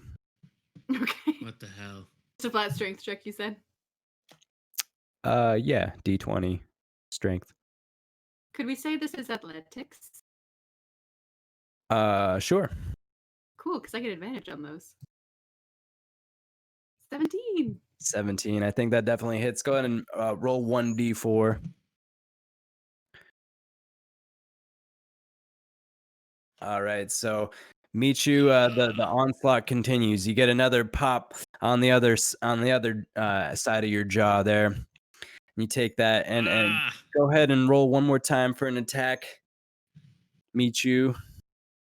Take this. Oh, does that hit me? What's your armor class? Oh, 14. It does hit me. All right. You Is feel it that? strength or dex? What is it? Strength or dex? Whatever skill you're To trying hit. to boost in this one. Well, I'm freshly like inoculated with strength juice, so I'm hitting as hard as I can. All right. Therefore, I have a 15 minus 2, which is 13. Perfect. That hit me. Oh, mine. Oh, you actually missed it. All right. So your little sparring session comes to a close. I'm gonna give you that for what you did to the commander. Go ahead and add a point to your strength, scientist. Commander, I'm not gonna count that for your primary training session, but thanks for the assist. Same for you, Rena.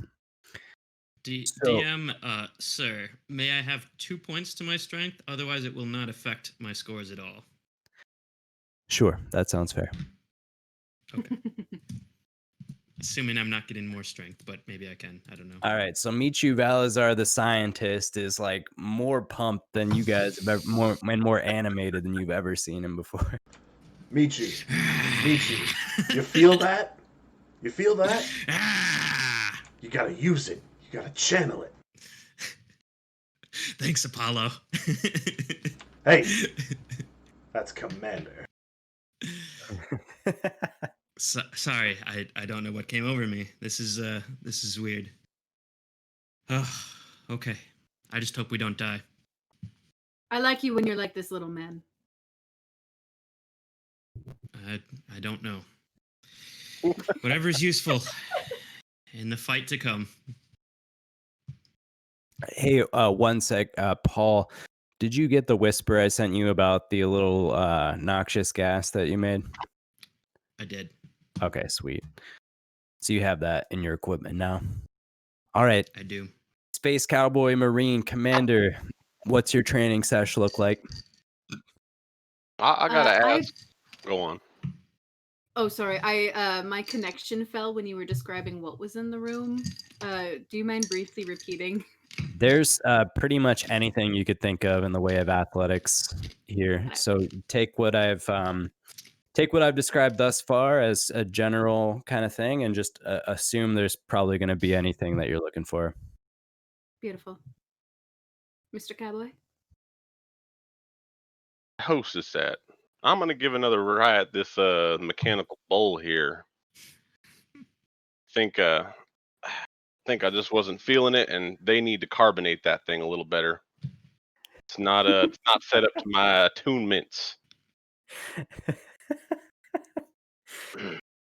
All right. So what skill are you going to attempt to boost?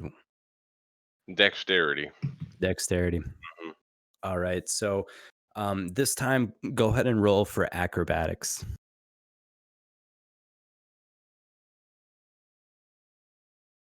All right. So you last a little bit longer on the bull. This time about 3.5 seconds before you get launched off. Fortunately, it's still within the area where it's a padded landing, so you don't receive any injury for that. I would remind you of your cowboy feature. If you do want to expend one of those today, it will replenish in the next day. It can assist you in a training if you want to step it up a notch and double down. Damn, this thing needs to be carbonated. Where is that woman at? It's not here, huh? All right. Give it the old cowboy mojo. I'm gonna get up there again, and I'm gonna use my ability to call on my outlaw spirits. Ooh. Tom Quincy Jones, the Pale Rider, and the outlaw Josie Wales. And I'm gonna sidle up to that bull. I'll smack it on the rear a little bit. Get on. Here we go. All right. Make an acrobatics check with advantage, please. 13? All right. Well, you get up on there. You last 5 seconds this time, but you get off eventually, or you get bucked off eventually, and you feel a little disappointed, like you didn't really get any better from the experience, sadly. I'm gonna go smoke some cigarettes.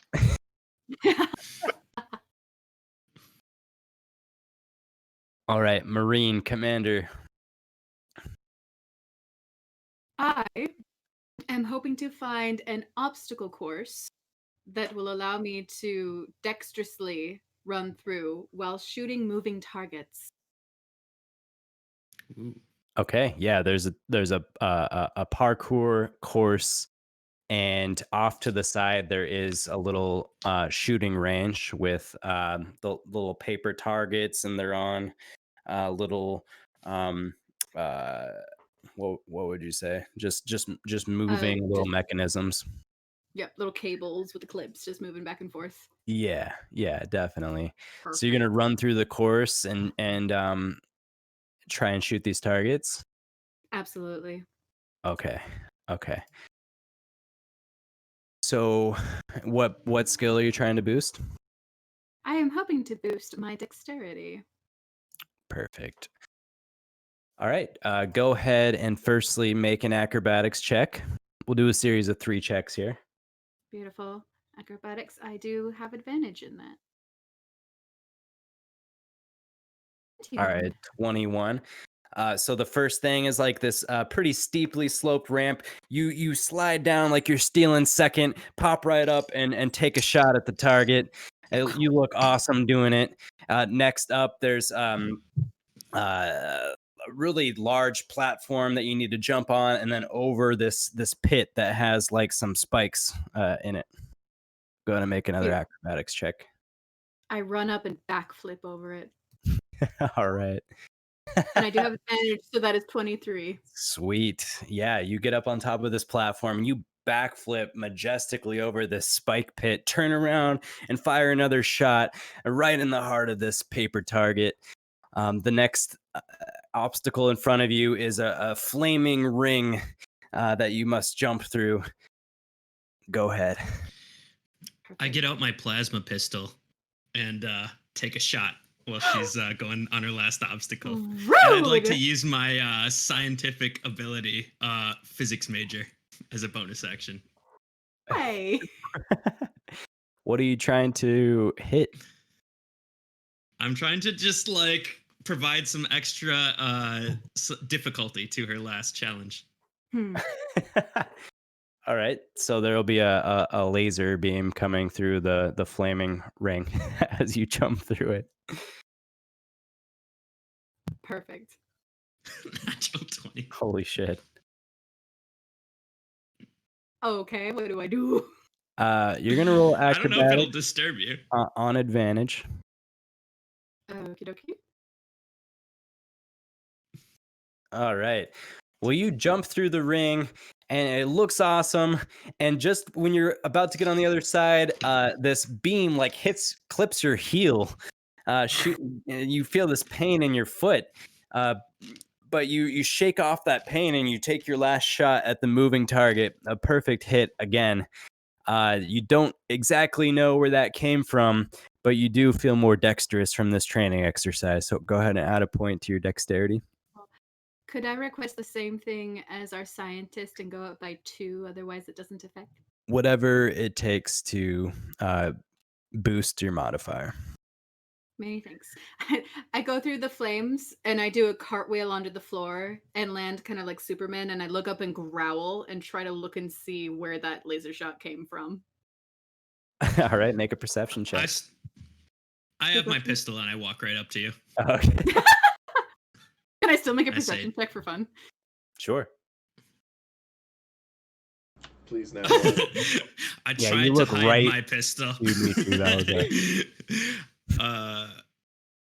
I was like, that was impressive. It looked too easy for you. I thought I'd give you an extra challenge and take a shot. And apparently I can shoot this too. I needed some practice. Little man. Keep it up. Yeah. You made it harder. And like I always say, make it harder or don't be good. Thank you. And I walk away. I like get out my journal and write down what she said. I'm inspired. Don't be good. I have a -1 to charisma. I have All right. -2. Make it harder. Don't be good. Cool. Very charismatic people. Commander, perhaps those words propel you into your training exercise.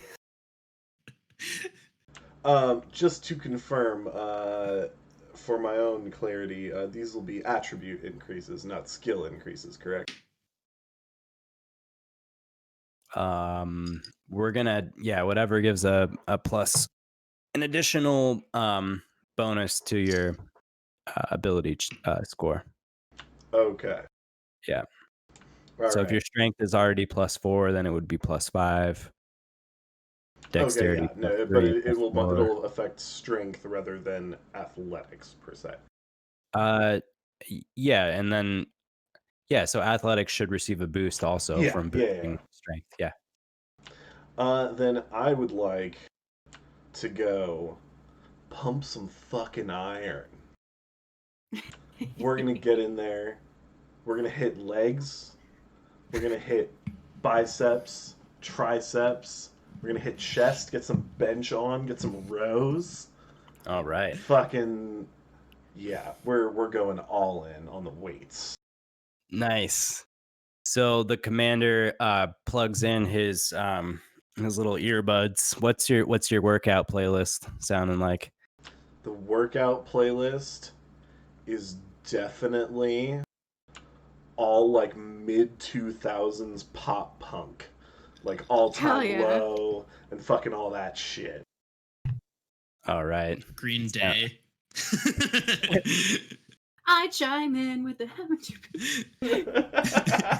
Fallout Boys. My Chemical Romance. Yeah. Some Join We the the Pirate Kings. Some Hey Monday. Yeah. Yeah. So the commander just pulls out like a razor blade and starts like carving up his arm. You guys, oh, what's wrong, Commander? Don't cut yourself. No.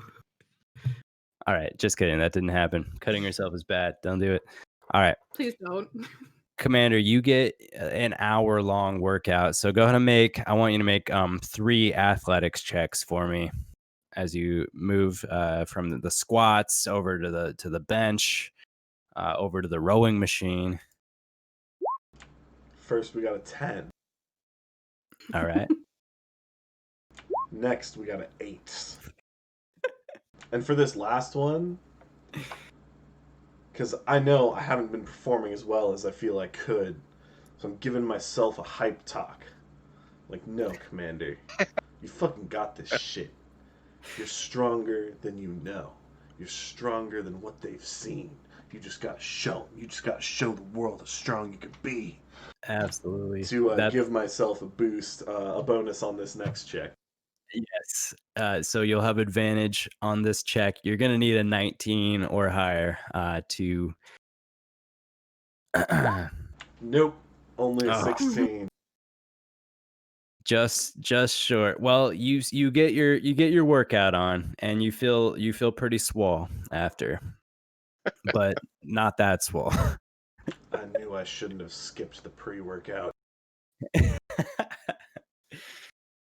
Perhaps it's still the air that got knocked out of you from Michu Valazar in the boxing ring that really put you off. I just like to look at the commander and say, Commander, don't forget your friends can be helpful in more than one way, and walk away.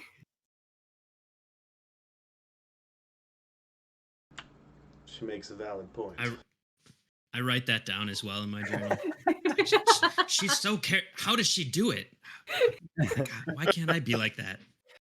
It's a -2 charisma person talking to a -1 charisma person.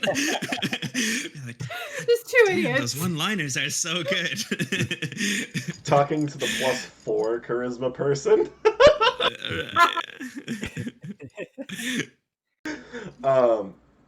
I would, after my rather disappointing workout, if we have some time now, Space Lobster. Yeah, so the rest of the day is going to be yours, and whenever you guys say, we'll fast forward to the next day. All right. I would like to try and find out any information about... Well, A, do we have, like, internet access here? It seems to be a pretty isolated warehouse, and you think that it might be intentionally so, just so that there's no outside interference. You can totally focus on your preparations. All right. Then I would like to go to the door, which I assume is locked. Right, yeah, you guys are locked in. Is there, like, a guard outside the door? Not that you know. You can't see through the door. Okay. And there's no system for, like, making a request of something that the facility is missing? Yeah, so after searching a little bit, you do find like one walkie-talkie off in the corner. All and right. you think maybe this is the direct line to Andromeda Cosmos. Excellent. Then I would like to pick up that walkie-talkie and speak into it. Do it. Hello? With whom am I speaking? This is Commander Apollo Galileo. Oh, Commander. Oh, yes, the murder of Lucy's. How's it going in there? It's going quite well. Quite well. I was hoping to make a request.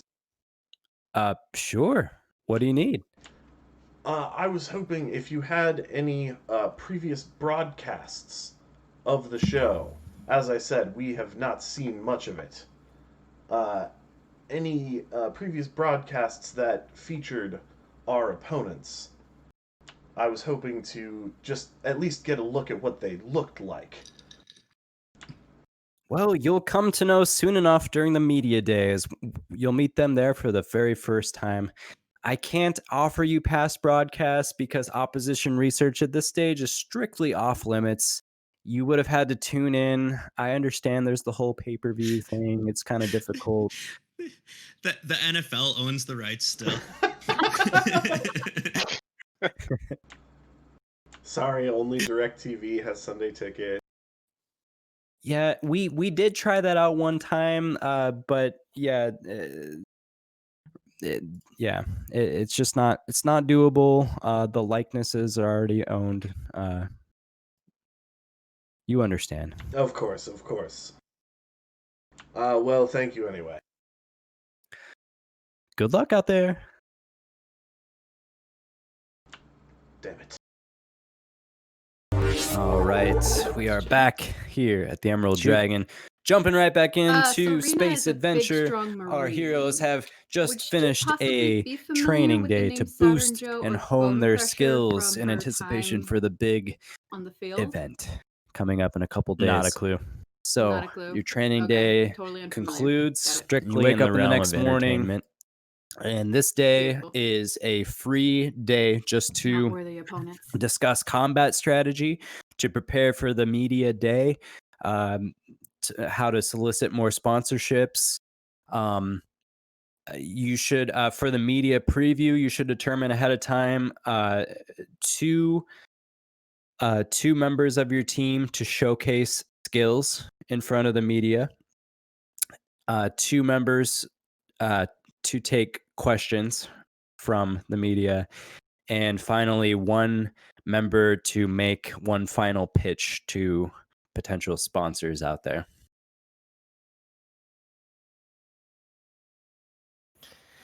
Well, I definitely see Rena and I as the face of this group. I think we got the Me too. charismatic things handled. Yes, I am very good at talking to people. I was thinking that perhaps you two would be better for the practical demonstration. I am also very good at shooting people. I can do that. Precisely. I assume that we'll be able to have a bit of a setup there, so perhaps if you did your obstacle course parkour shooting, that would be an excellent sell.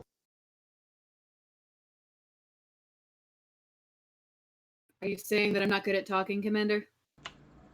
I might be.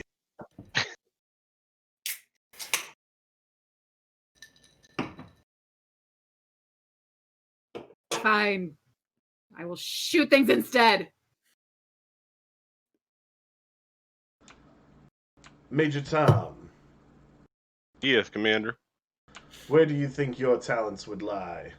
Speaking or demonstration?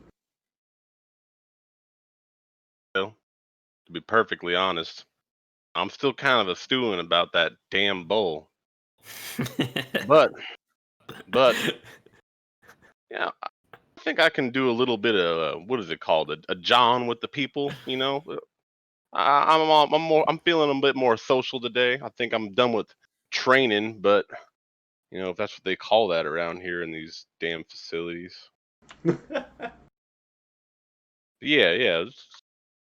I think you and I should handle some talking, and then you could, clear it up on the way, shore us up, give us that last bit of confidence and a boost that we all need, and those people need to show that we can excel. All right. Michu, you got any quick and dirty chemistry that looks flashy that you can do for the people? Oh yeah.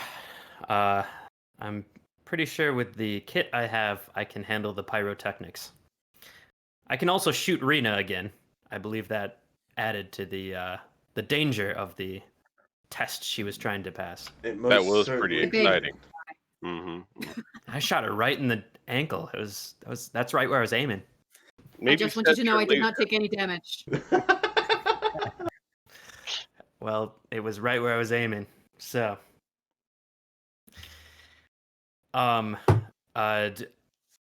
Space Lobster. I'm assuming my chemistry kit has just some flair, like pyrotechnic stuff, like the ammonia and bleach and things, like flammable things that we can put on a little bit of a performance if we think about it.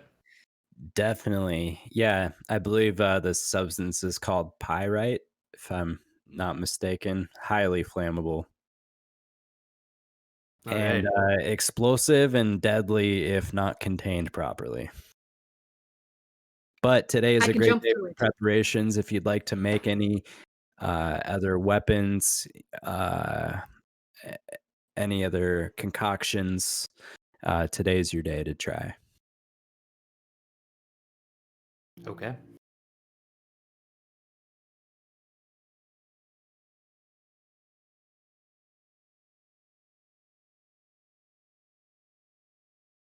All right. The party thinks deeply about the tasks ahead and maybe even considering their own mortality at this time. Rena, Commander. you are experienced in the field of combat. I just hold up my fists. I hand you a book called Galaxy Combat, Volume 1. What is this? It's a book that may contain strategic advice that would help us in this situation. I do not know if I've ever read a book. Then this would be a good place to start. I'm leaving our plan in your capable hands. Yes, Commander. I try to read the book. All right. Make an intelligence check, Rena. Oh, no. I'm pretty sure you skipped school and went straight to basic training, so. Okay. Oh, Not too bad. A lot of the vocabulary is above your reading level, for sure. But you read the first couple chapters, and from what you gather is that being the aggressor usually works out in these type of situations. Keeping the enemy on their back foot is a solid strategy. perfect. Commander, Yes, I believe our strategy is to head straight in and pull all forces out at once. excellent. Perhaps explosions would be cool. Rena, always remember this. An explosion is always cool. I add that to my mental philosophy. All right. Tom, Commander. we must appeal to the people. But appealing to the common folk will not be nearly as lucrative as appealing to the sponsors. Who do you feel you would be best to target with your speech? I think I can handle them sponsors quite well enough. Yeah. Excellent. Yeah. Leave that to me, Commander. I Very got a well. thing I need to say to them. Excellent. Remember, the popular vote is only as effective as the sponsors let it be.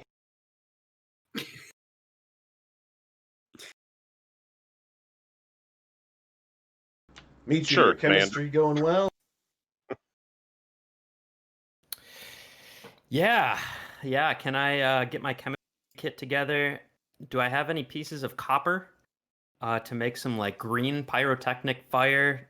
Could I like create some flash paper?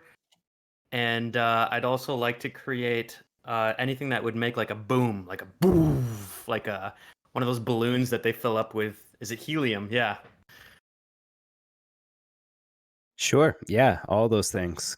Go ahead and All make right. one comprehensive science check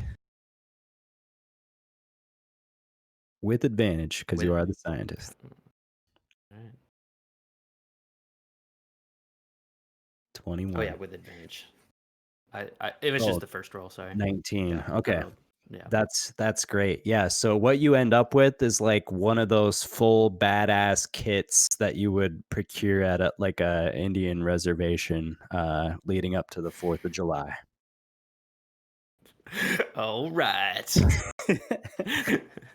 All right. So I start designing a course in my head. Like Rena already has kind of the parkour course, and I just like start putting pyrotechnics on the different pieces of things she's about to do. And I'm like, keep your wits about you while you're doing this. Don't take your eye off the prize. Little men. I'm not that little. Did you see me box the commander? Slightly taller men. Thank you. You need to set me on fire at least once during the presentation. Yes, and I get out my my hazmat suit that I have, which is part of my chemistry kit, and I give it to her. And I'm like, put this under your armor and hide it as best you can. Anything outside might get scorched a little bit, but we'll set you on fire. Perfect. Do I fit into his hazmat suit? Make a dexterity check. Ooh. It's a little tight. Yeah, 11. Mostly, you're kind of bulging out in some places and it's not very comfortable, but yeah. As long as it shows off my muscles. Oh, it certainly does that. All right. I think we're set. This will be good, Rena. And for your final act where you somersault through the flaming ring, I will take a shot at you. You Right can at your try, Achilles little tendon. man. You can definitely try. All right. So just to be clear, the scientist showcasing skills is in the supporting effort for Rena's display. Is that correct? Yes. Correct. Yes. Okay. Sounds great. All right. Any last things you want to do or try to do today? I will call our MC. Was it Andromeda Galaxy? Andromeda Cosmos. Andromeda Cosmos. And just to make sure that we can get this obstacle course set up for the demonstration of skills. All right. She assures you anything you want to set up in any particular way, they have a whole crew. They'll make it happen, and it'll be perfectly set up to broadcast live on television. Excellent. And final thing before bed for the night, I am going to iron everyone's uniforms. We are going to be prim, proper, fully decked in our dress uniforms, fully ironed, crisp. All right. So Commander. there is like a full wardrobe in this area too, if you guys want to get some sort of matching thing going on. Ooh.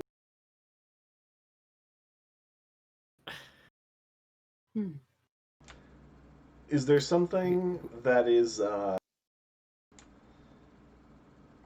similar enough that the common people would mistake it for a military uniform? Yeah, some army green fatigues and things like that, or just like a solid army green kind of jumpsuit. All right. We'll go with combat fatigues. You could do blue if you wanted to. Actually, yeah, dress blues. We'll go dress blues. I'm gonna, pin the commander medals on the lapel. All right. Get Tom's modified slightly so that it'll fit with his helmet that he always wears,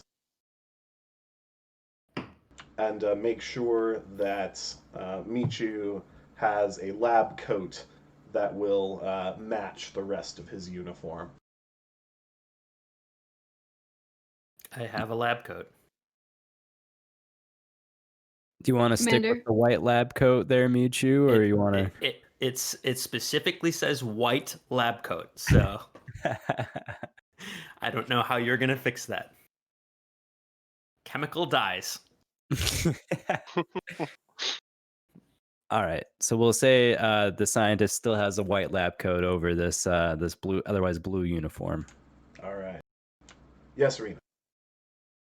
Are you requiring us to shower at this point? Yes. Commander, I haven't showered in 1 month, and I'd like to keep it that way. Rena, I am aware that you have not showered in 1 month. We have been in close, confined quarters for the last multiple weeks. Go shower. But my philosophy is when you shower, you I don't wash give a fuck away about your the stain. philosophy, Rena. Go shower. Fuck! Fine! And I go to the shower. Tom, you may shower in your helmet.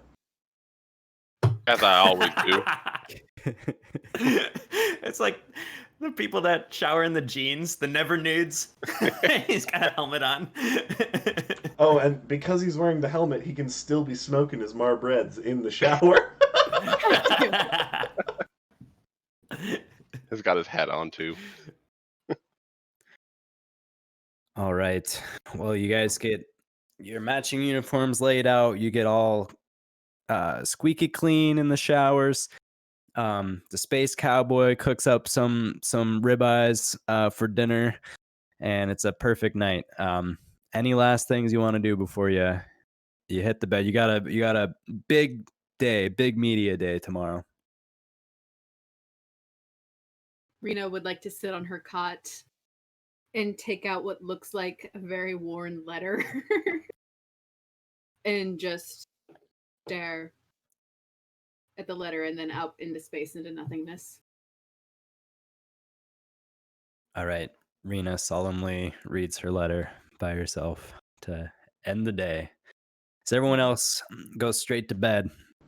You wake up in the morning, and it's a little bit earlier than you'd like, but there's an alarm that goes off, and the doors of the facility open up, and Andromeda Cosmos walks in, sporting a completely different look. It's equally as extravagant and flamboyant as her first outfit.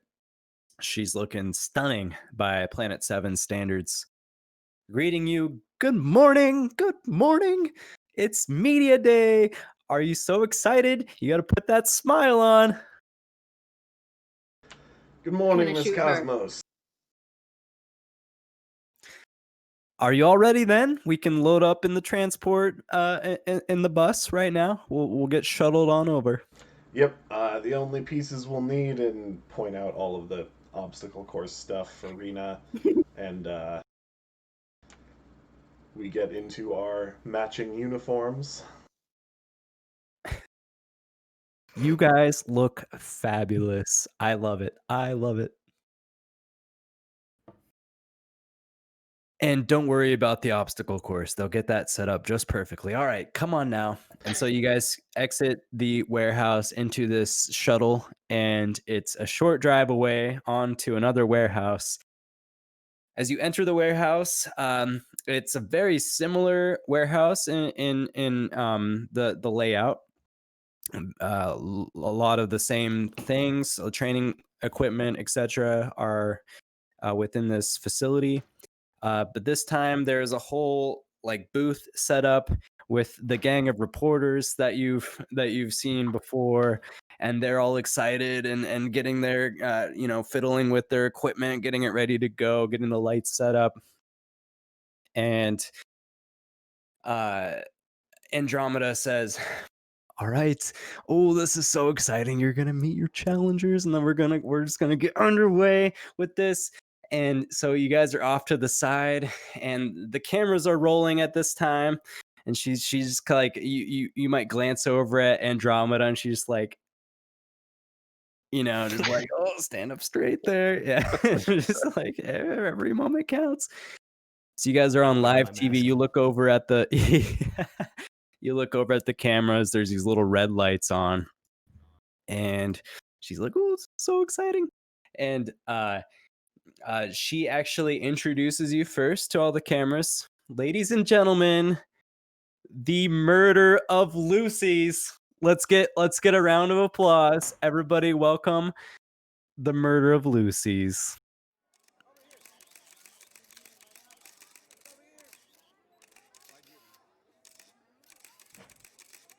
All right. Anything you guys want to do to show off in this moment? I set up all the pyrotechnic stuff. And Okay. the commander is just full military bearing, like as though a drill sergeant is about to come inspect. Rena, who I'm assuming requested that her uniform is body tight, is stretching and just showing off and flexing her muscles to the camera, but scowling the whole time. Perfect. Yeah, you can tell like a couple cameras are particularly interested in that, like maybe kind of toggling their little zoom button, trying to get a real close look at those sick muscles. Tom is he's fiddling around with his pistol, doing a couple nice pistol flips, you know. Nice Putting cowboy it back twirl. in. Yep. Oh yeah. All right, and so after a short time, you hear another set of doors open from across the way. And at this time, Andromeda Cosmos approaches the cameras and said, "And ladies and gentlemen, our reigning champions, please give it up for the black holes." And they walk in. The first person that you see, well, the first thing that you see are two really large dire wolves being led into this room on a leash.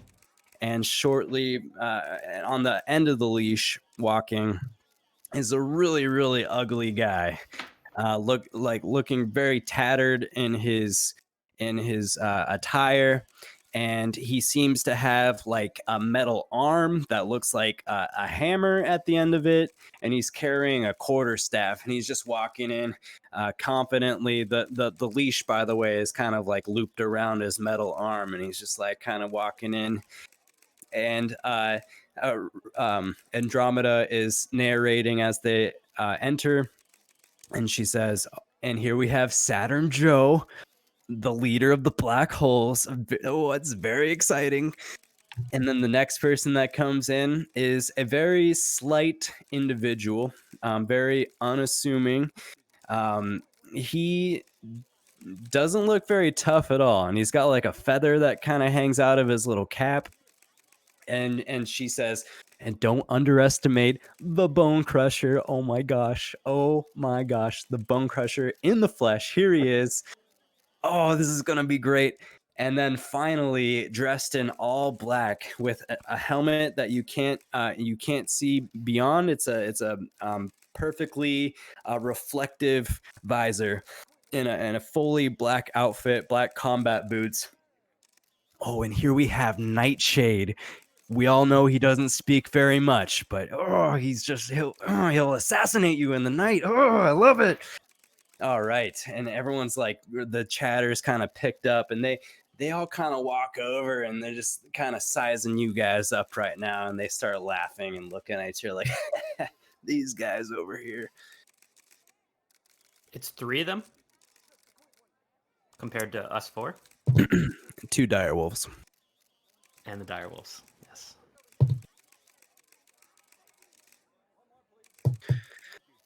All right, so Andromeda Cosmos is just saying, okay, well, Quick question. Rena, did you return my copy of that book?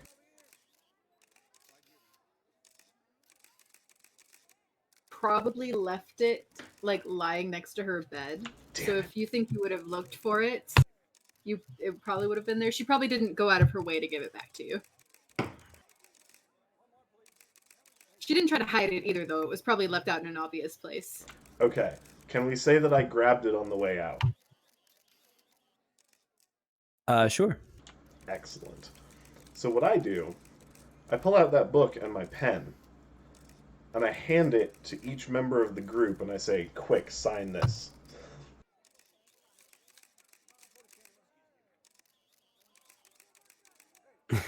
All right. Rena hesitates. She doesn't know how to write. Just put a mark in it. That's fine. Rena just doesn't like a scratchy X.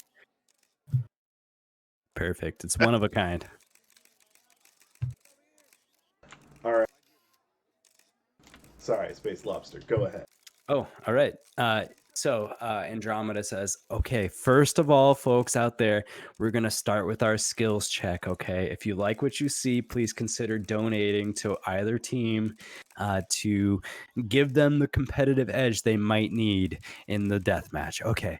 So firstly, we're going to see here from the black holes, Nightshade has got a special presentation for us. Okay, Nightshade, what do you got? And he actually just walks over to an open space area with one of his assistants. And the assistant has a crossbow in his hand. And Nightshade's kind of like signaling some stuff to him. It's kind of like a weird thing. But the assistant says, okay, got it. And he like cocks back the arrow and walks back like 60 feet. And Nightshade addresses or looks at the camera and just says, and takes a bow to acknowledge their presence. And he simply holds his arms up like this, and his assistant lines up his crossbow shot, and he is going to take a shot here. So, let me just check these skills really quick here.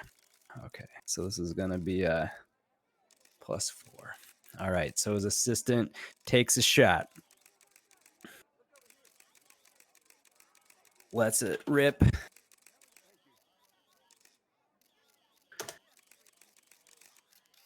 And as it flies straight at Nightshade's chest, he clasps his hands like this, but he puts his kind of like looks down with his head, with his eyes, and lets his hands go, and the arrow is actually slightly lodged in his chest right now, and he's like, and like tears it out, and the blood kind of like squirts out a little bit as he removes this arrow. And he just looks at the cameras and takes a bow. And Andromeda looks at the camera like, "Ooh, I'm not sure that worked out exactly as he planned, but he really pulled it off nicely, didn't he, folks? That's for you to decide." Next, we'll have our showcase. What is? Excuse me, Brad. What's the crowd's reaction to that? So the crowd at large is just on the other end of the television broadcast, but there is some murmuring amongst the broadcasters and the camera crew and everybody. Like, oh, that didn't look good. So we can't really gauge the public opinion on what's working and what's not in the room. I'd say the general reactions from the camera people and everything would give you an indication on what the general public might be thinking. Thank you. Perfect. So, Andromeda looks at the camera and says, "All right, and next we're gonna have a demonstration from the Murder of Lucy's. From what I understand, it's a feat in acrobatics, and it's gonna have some sort of light show. Let's just watch, everybody."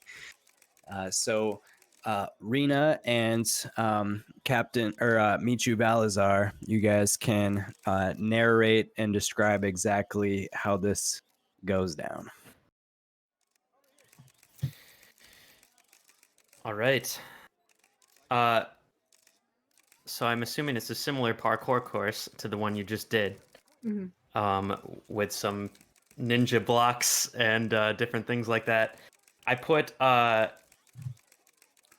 some like flash paper on the ninja blocks, so when your foot hits it, it should like explode, kind of like in fire. Ooh. And then I put in the ring that you jump through at the end, I put copper wire around it, so it's going to be a green flame as soon as it starts up.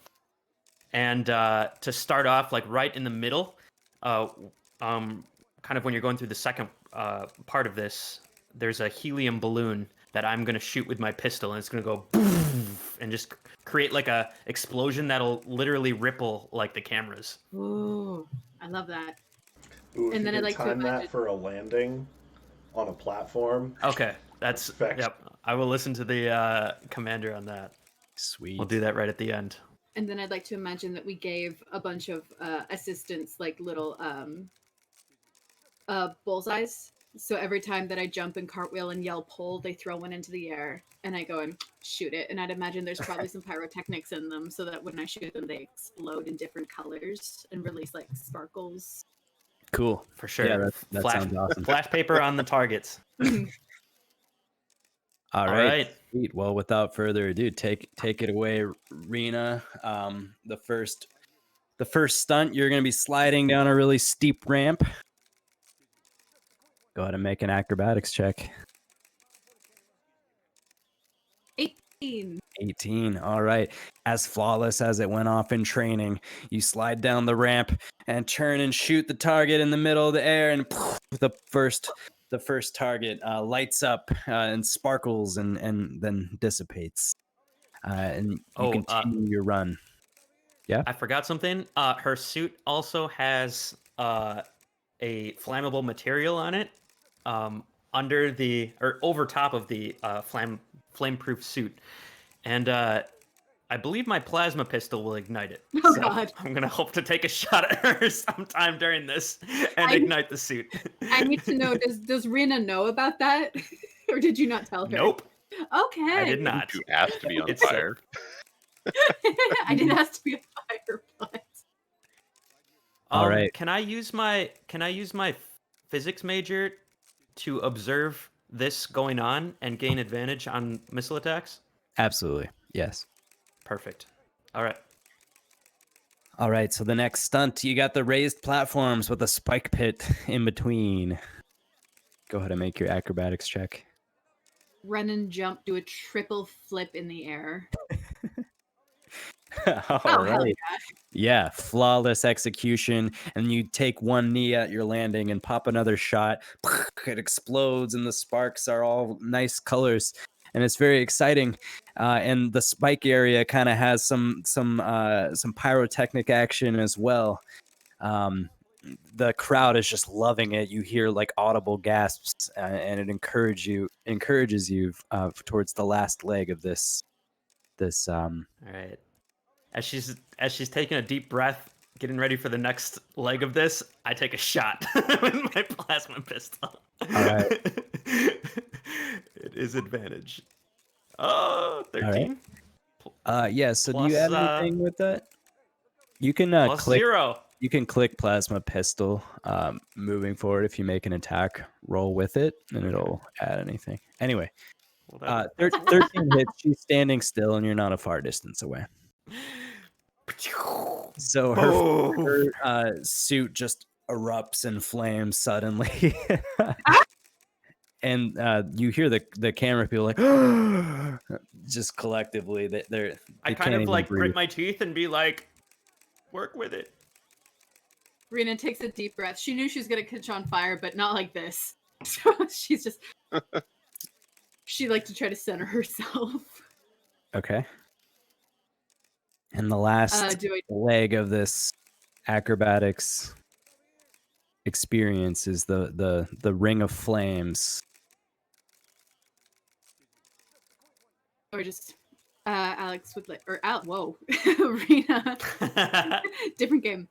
Rena would like to just catapult up and do a perfect like football spiral through the flames while she's on fire. Sweet. And then once again do a Superman landing. Go ahead and roll for acrobatics. Oh dear. 14. All right. It wasn't as graceful as you might have hoped it would be, but everyone is super excited. The ring erupts in flames as you're passing through it, and you do land and you take a shot. The target doesn't break as cleanly as the ones previously, but it still erupts into different colors and everything. as it disintegrates. As soon as she lands, the helium balloon goes off and makes a huge explosion. All right. It leaves people's ears ringing, and for a moment, the entire area is just silent, except for some cameras. During the silence, I'd like to look at Nightshade and just go, all right. I'm gonna need make an intimidation check there. oh no. -1. 8. All right. He doesn't seem to mind all that much. But the gathered crew of media, they all give you a standing ovation and cheer on your performance. They're very, very impressed, you can tell. I back well on fire. So Andromeda approaches the camera and said, okay, and we have one last skill to showcase here. We're gonna have Bone Crusher. He's gonna do a little bench press for us. Let's all watch. So Bone Crusher, this small man, he walks up to the bench, and there's a bar, and he puts a plate on. He has an assistant. They put a plate on either side, and then they put 2 plates, and then they put 3 plates on either side, and then they put 4 plates. And then he's like, we'll do one more. And they put 5 plates on either side of this bar, the biggest plates that are there. And he is going to do a little bit of bench press action here.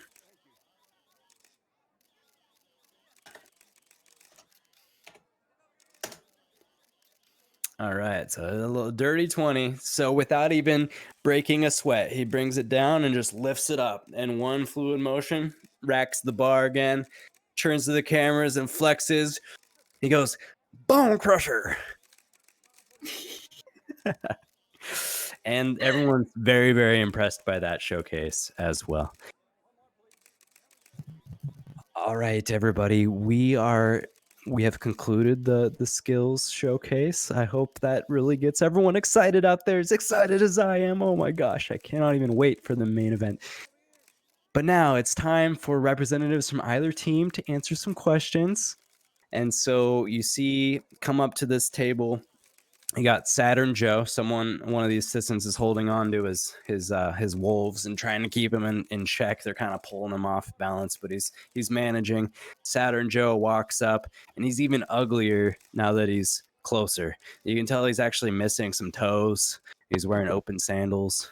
He just looks like a radioactive wasteland kind of guy. Along with him, Nightshade joins him at the table in front of 2 microphones. And that is where you guys approach.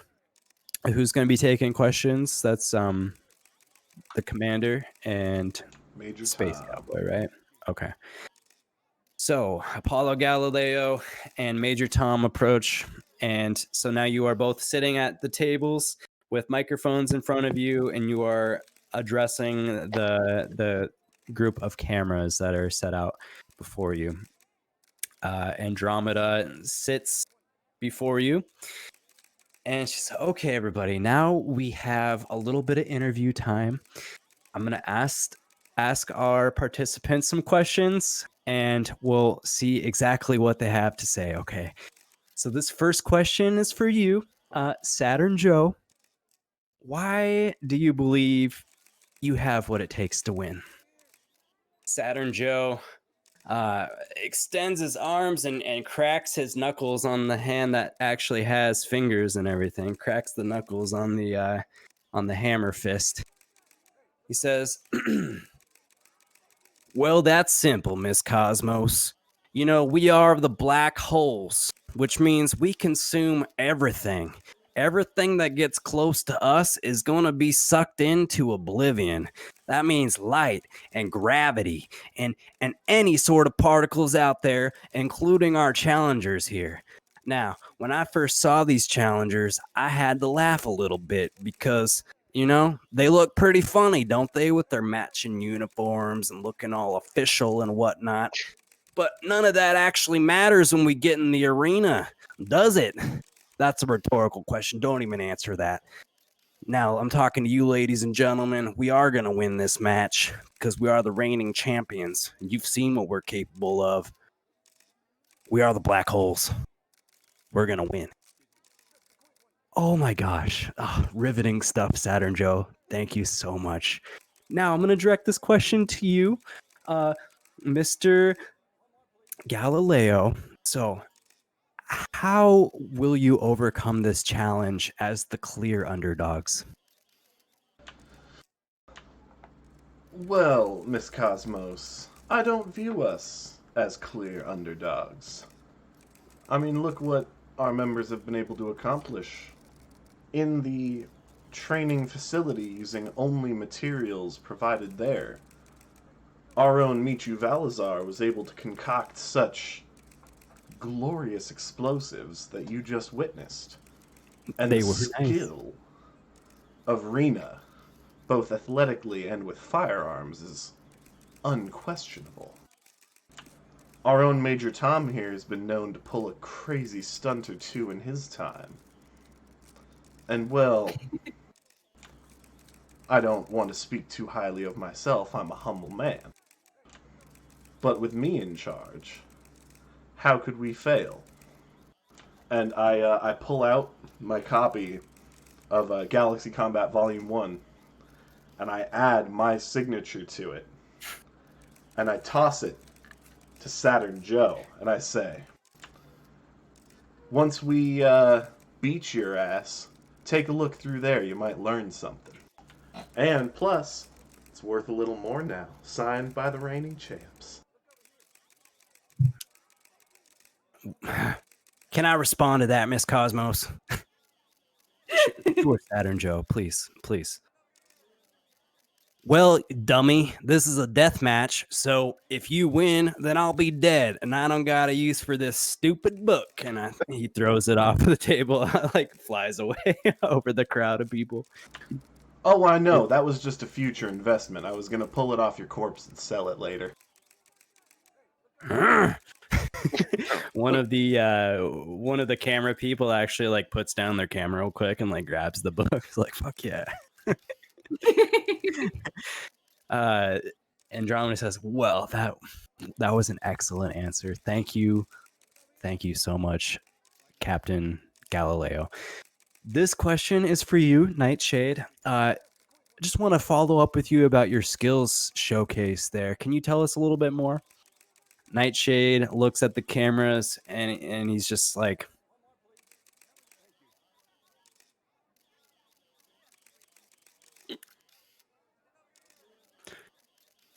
signs a bunch of things, and Andromeda Cosmos like, yeah, I did notice that it didn't quite go to plan, but I think you really recovered nicely. So, and he like, in appreciation, thank you.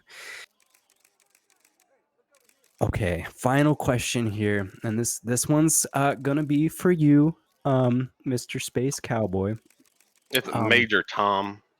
Oh, please forgive me, Major Tom. Are you prepared to die for your colony?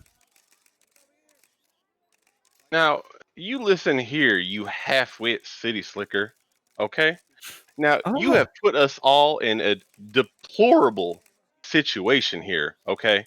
All right? You have let the cat out of the bag, and there is no putting that damn cat back in that bag right now. And let me tell you right now, some cowboys, we just got too much tumbleweed in us to settle down, baby, okay? So we are going to take this situation, and I'm going to support my team. We are not going to be suppressed to a deplorable just display of you impoverished elites. Okay? Now, I know, I might be coming off as a little jolly or slack-eyed, but we're here to win it. Riveting stuff. Thank you. And that's so all much. I have to say about that. Oh, thank you, Major Tom. We appreciate honesty, and We all got pieces of crazy in us. Some might be a little bigger than others. Rena, you know what I'm talking about, girl.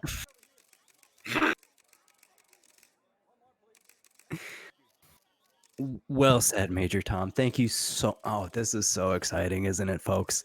Well, that'll be up to you folks to decide whether that answer it was influential. It was as influential to you guys as it was to me personally. Well, representatives of your team, Saturn Joe, and whoever from the Murder of Lucy's would like to make one final pitch to the audience. This will be your chance now. Saturn Joe, why don't you go first? Saturn Joe actually stands up and walks like to the central camera, and he gets very, very close to it. DM, I would like to walk up next to our two representatives and kind of like be near Saturn Joe while he's giving his speech. Oh no. All right, sounds good. Well, Saturn Joe centers himself and he looks at the camera. To all the viewers out there, we are going to win this fight.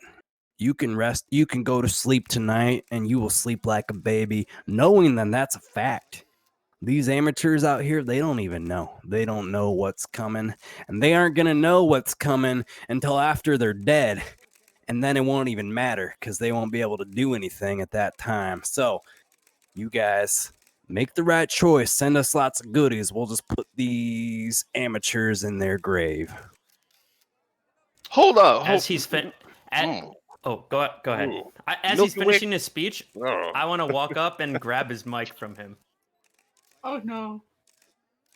All right. Uncontested. I grab it and I say, I look right at him and then look at the camera and then look back at him and I say, do you know who I am?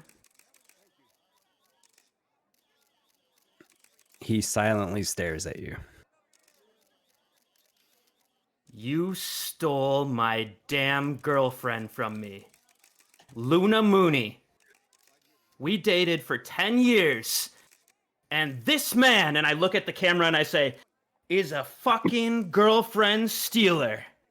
This guy took the love of my life and shoved it down my throat and they ran off together. This guy is a backstabbing murderer. So if you want to see this love stealer win tomorrow, then you better vote for him. But if not, if you want to see goodness reign, then you better send these packages to us. All right. Goddamn thief. That's enough. And you know what? I'm not even mad about what you're saying because you folks out there, you already know the winners always get the girls. This guy right here is a loser, and he just admitted it. Saturn Joe. Well, looks like you lost your damn girl too. So I'm gonna win her back. That's gonna be the first thing I do after I win this fight, and you're dead. You take it back. He takes a swing at you. 16 to hit. There's a brawl that breaks out. I take a swing too. 10. All right. Well, you miss him, but he smacks you right in the face with his hammer fist. And that's 1d8 plus 3. Oh, shit.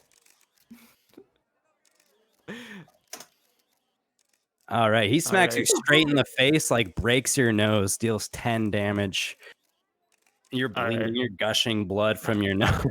So I just go down and yell, Commander! Girlfriend stealer! There's just a taste out there, folks. You seen it here. As he swings, I am going to step in front of the camera that was focused on them. Okay. Clearly, our opponents are so unhinged as to be unable to confine their combative nature to the arena.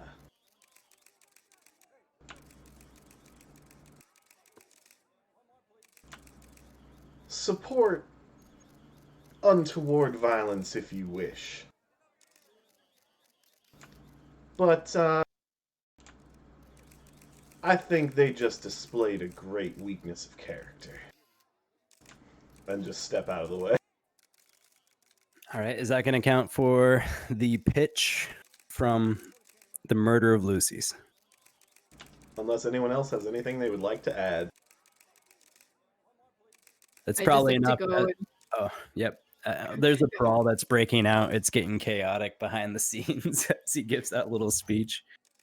I just like to try to go up to Miku and grab the back of his neck like he's a kitten and kind of pull him away.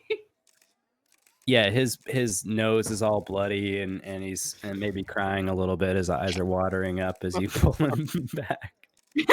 And then, without the camera seeing, I want to whisper behind me, Michu, flip him off as you're dragged away. Flip him off. Is that which finger? Middle. This one. Middle, you fucking idiot, middle.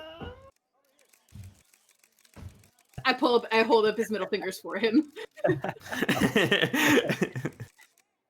All right.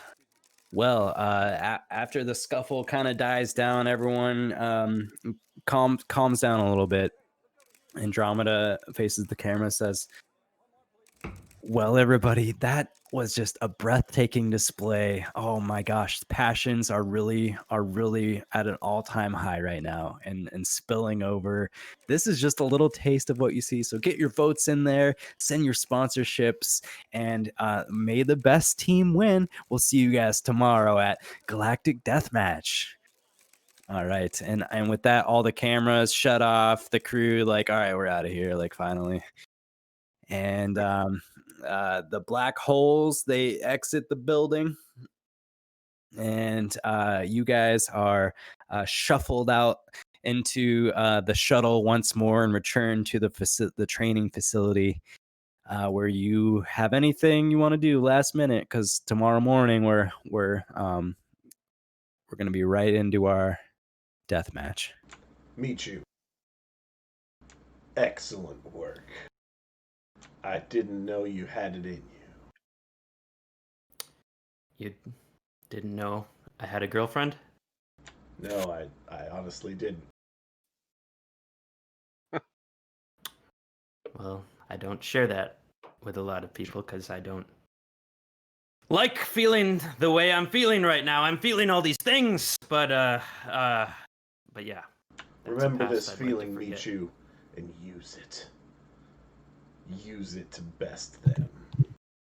Major Tom, I will try, Commander. Yes, Commander. an unorthodox approach, but I like it. Rena, I'll do what I can. fantastic performance as always. Let's rest up, get that nose taken care of, Michu.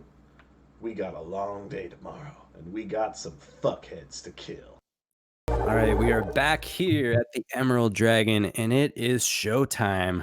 Our heroes are waking up on the very day of the Galactic Death Match, and they're gonna jump right into it. So, guys, we're flashing forward. It's like a 3 p.m. event, actually, so some time goes by in the mornings, and it's getting that time. Andromeda let you know she's going to pick you up and shuttle you over to the arena. And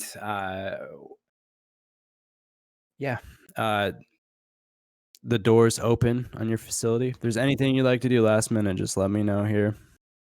Any preparations you might make individually. I make sure that everybody eats a well-balanced breakfast. Perfect. My ability DM says for physics major, choose one target to observe. After one round, the scientist gathers sufficient data to grant advantage on ranged attacks against the target. Is that all attacks? Like, how long does that last? And like, does it last for one round or We'll say it multiple rounds? effectively works like a concentration spell. So you're going to be concentrating on one target.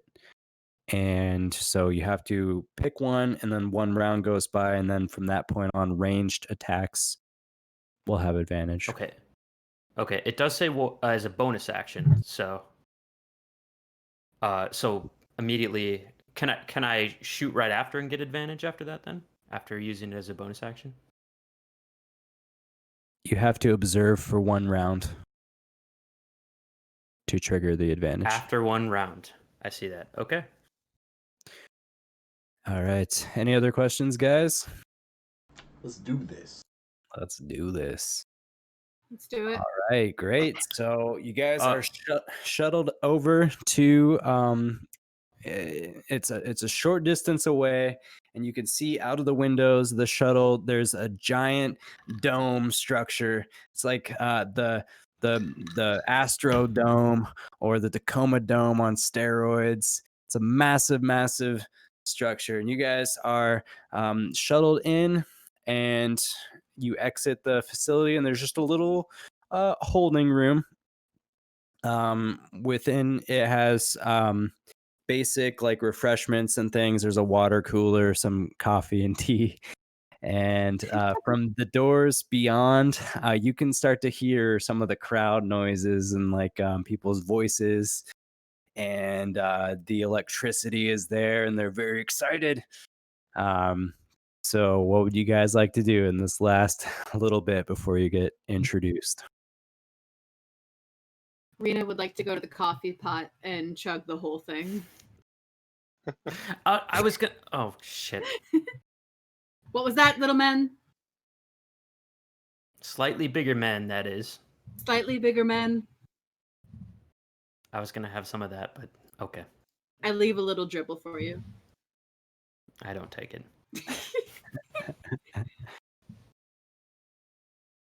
All right. If I give the signal, guys, if I say shoot this guy, then everyone shoot him. All right. I can find their weaknesses. Just so you know, if I shout something, try to focus your fire on that guy. Probably Saturn Joe or Bone Crusher. Nightblade just got shot during his performance. So I assume he's just gonna get shot some more. Besides, it's hard to catch a laser. but not impossible. Michu Balazar would know that from reading theoretical physics. Yes. Technically, you can't catch a laser. I've tried. All right. Anything else, guys?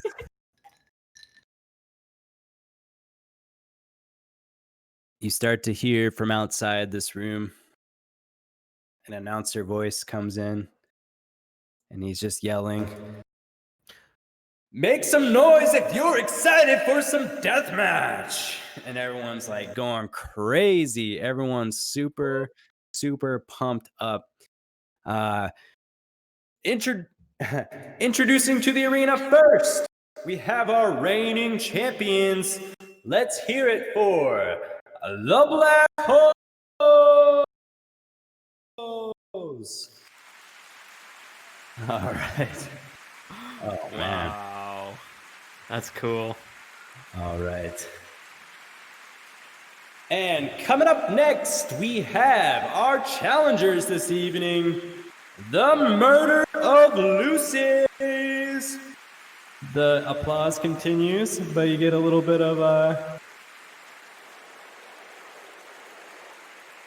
booing in there too. You guys are walked down a tunnel, and you enter the arena for the very first time. Brad, you're still echoey.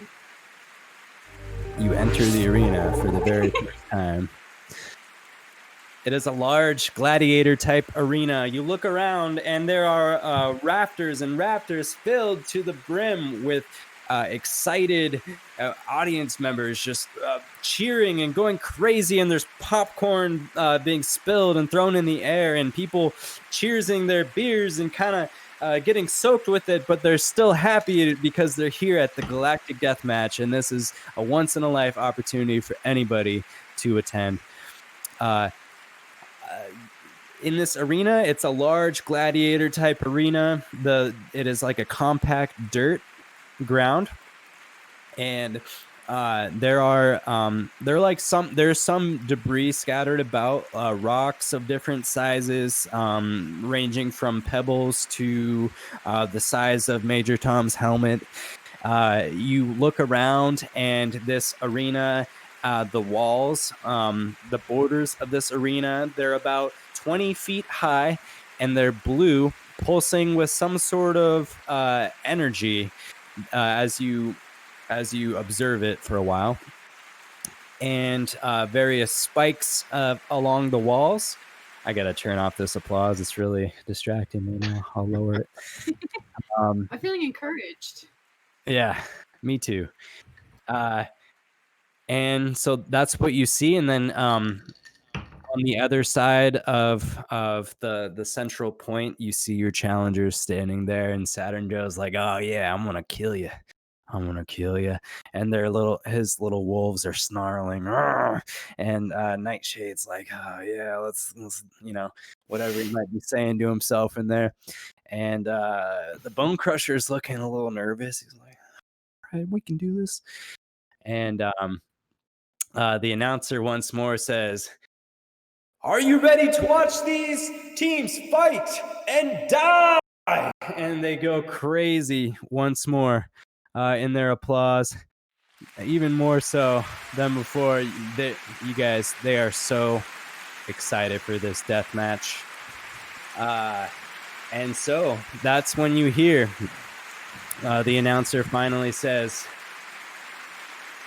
"All right, everybody, round 1, fight!" And everyone is cheering you on, and you get your time now to roll for initiative, everybody. Ooh. Oh wait, I did it wrong.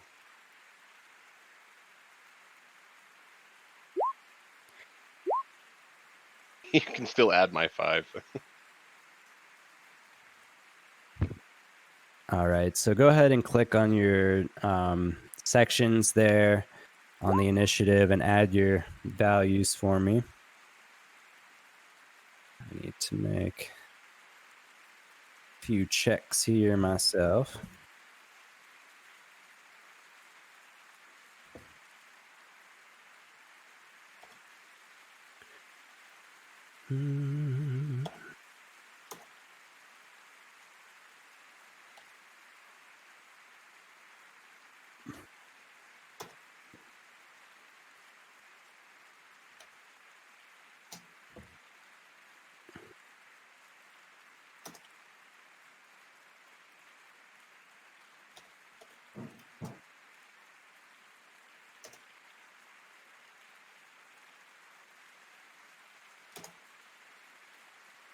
Right.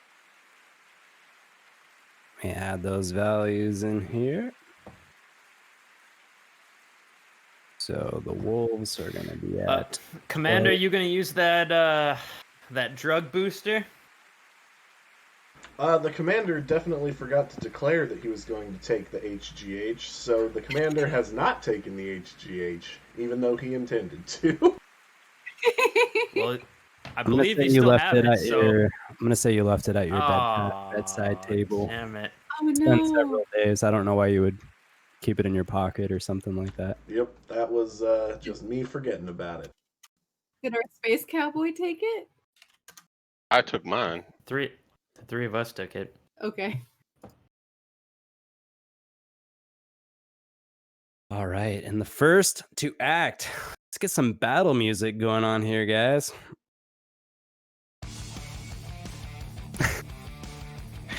All right, Space Cowboy, you're the first to act here. Alrighty then. This is what we're gonna call a pro cowboy move.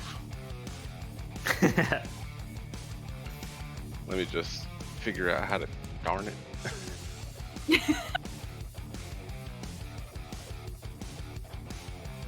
Looking at you, Fluffy.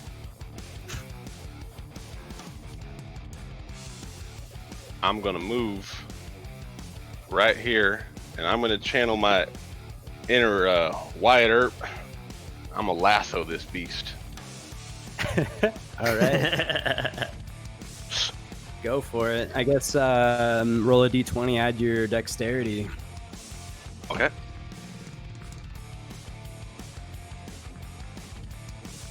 Plus my dexterity modifier. Yes, sir. Oops.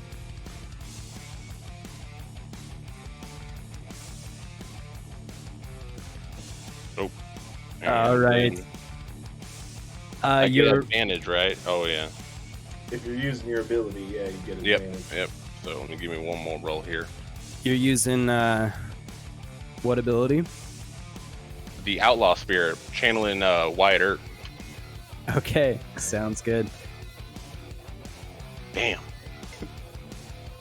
Man, not the ambitious stunts that an outlaw spirit smiles upon. In this case, your rope falls a little bit short on the ground, and the wolf snarls at you. Anything else you'd like to do, Major Tom?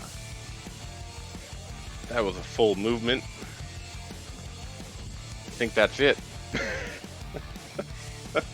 All right, then. Rena, the Marine, you're up. So Marina would like to move, like somersault backflip over next to our scientist. Okay. And then she is less than 120 feet away from, what's his name? Nightshade. She would like to take 2 rifle shots at Nightshade. Perfect. Go for it.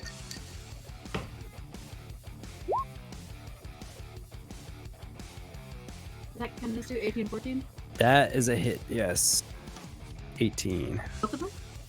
You roll twice because that rolls for advantage already. So the first value is just your standard attack. So if you're making a second attack, then go ahead and roll again. All right. Both of those are hits. Woo! Sweet. So, I think I click on this. I might be wrong. I'm wrong. Hold on. a second. Yeah, Click on carbine rifle in the chat window. In the chat window? Yep. Oh. All right. Okay. 14 and 14. 28. So yeah. 28 damage. Damn. Damn. You really you shoot him right in the thigh and right above his chest, and he keels over at first, and then you pop him back again, and he looks pretty messed up after that one. And I just yell at him. Is he? Don't forget that you are only as strong as you're weak. All right. I write it down really quick. Commander, your turn. Damn. She's All good. right, I would like to use 5-10 feet of movement to move right here. Okay. And seeing, quick question: is my morale boost an action or a bonus action? Bonus action. All right, then I would like to use my bonus action to boost the morale of the scientist. Okay. And say, God damn it, Michu. You're the smartest man I know. Kill him with fucking science. So your next attack or ability check, Michu, has advantage. Does it only boost one person? Yes. Oh. Oh wait, Changed. no. No, it boosts your crew. So for the next round, you'll every one of you will have advantage on an attack roll. Nice. That's good. Thank Oh, God. I don't know what I would have done. And then I will use my action to hoist my laser bazooka, which I have been carrying across my back this whole time and completely forgotten to mention in yeah. any scene. And I would like to blast, if this one is fluffy, then this one will be Mittens. I will blast Mittens with my laser bazooka. Do it. That is a 14. 14 is a hit. And that will be 19 points of damage to Mittens. 19. All right. So this one right here, right? Yes. All right. Yeah, you blast Fluffy. Surprising, well, maybe not surprisingly, predictably less Fluffy after the laser bazooka hits him as it singes off a lot of his hair and leaves like a big bald spot. It lets out a whimper. And, Anything else, Commander? Yes, may I use my remaining 20 feet of movement to move right here? For sure. All right, that will be my turn. Perfect. All right, Saturn Joe. He's like, you're going to pay for shooting my dog. But not so quickly, as he changes his sight and his plan of attack to jump over his other dog and approach Major Tom. He has pack tactics because he's close to his pack here. So he's going to have advantage on his attack rolls against you, which he makes 3 attacks. The first 2 of them are going to be quarterstaff hits as he twirls around. It's going to be a 1d. Okay. 1d20 plus 5. Oh my gosh. I'm an amateur. All right, this is going to be plus 5. Get it together, GM. 23. Okay, so that's advantage. First one is going to be a hit. And this one is 16. Both of those hit, Major Tom, right? Wait, 16? Yeah, does a 16 hit? Yeah, it does. Okay. And so he twirls his quarterstaff around, smacking you once, smacking you twice, then he comes back around with a hammer fist. This is also going to be a plus 5 to hit. 21. So that's going to be 3 hits against you, Major Tom, as he follows through with the hammer fist. This is going to be... So 1d. So first quarterstaff hit is plus 3. So 4 damage. Next one, 9 damage. So 13 with the quarterstaffs. And then the hammer fist is going to be 1d8 plus 3. So 8 points of damage with the hammer fist coming around, and your visor is a little bit cracked after that whack with the hammer. He just smiles at you, and you see he's missing several teeth. All right. With that, his wolves are also going to join in on this attack. They're going to take some bites. Major Tom is completely swarmed by wolves at this point in time. They're both going to try and bite him. And this is going to be... also plus 5 to hit and on advantage. Sorry, Major Tom. It happens, 14, Major Tom. 21. That's the first one. It's going to be a bite. Second one's not going to bite you. As you reel back after being bit by the first one, the other one tries to snap in, and you just evade it incidentally, but it works out in your favor. So the first round of damage, or that the bite attack is going to be 2d6 plus 3. So 10 damage on the bite, and I need you to make a strength saving throw. Poor Tom. 15.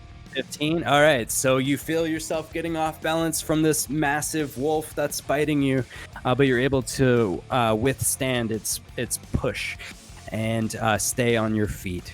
So, oh man, this Major Tom in dire straits. Have you subtracted all your damage at this point, Major Tom? I believe so, yeah.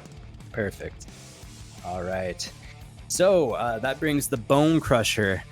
And you guys look over to this slight individual, and you see something that you can't even believe with your eyes. He bows his head and really flexes his muscle, and then he grows like 3 times in size.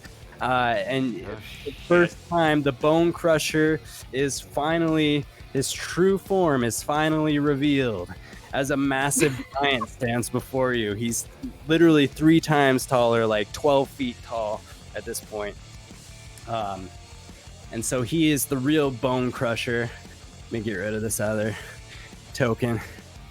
And he just lets out a "Roar!" And he like picks up a rock and he throws it at Michu Valazar. This is gonna be What? a +8 to hit. Jeez. Only a 10 to hit. So That this is a miss. you walk and the rock like slams into the ground behind you. You're just able to get out of the way. And it's going to take its movement here. And actually, hold on, let me double check. Speed is 40 feet. Okay. So it's going to take a movement. I think it's right here. And it's looking at you, Science Man, with a bloodlust in its eyes. And that's going to bring us to your turn, Michu. All right. Wow. Shit went down this round. I dig through my pack and I look at the little vial that I have created, and you will see that it says it says liquid pneumonia, but it also says right on it, parentheses, for bone crusher. And I grab the vial out. I walk a little bit towards him. We'll say here. All right.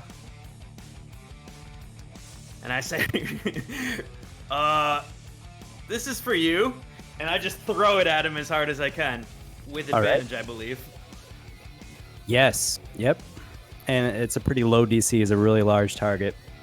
So the first one's going to hit for sure. Yeah. So it explodes right in his face. And it starts like steaming. And he's like, writhing.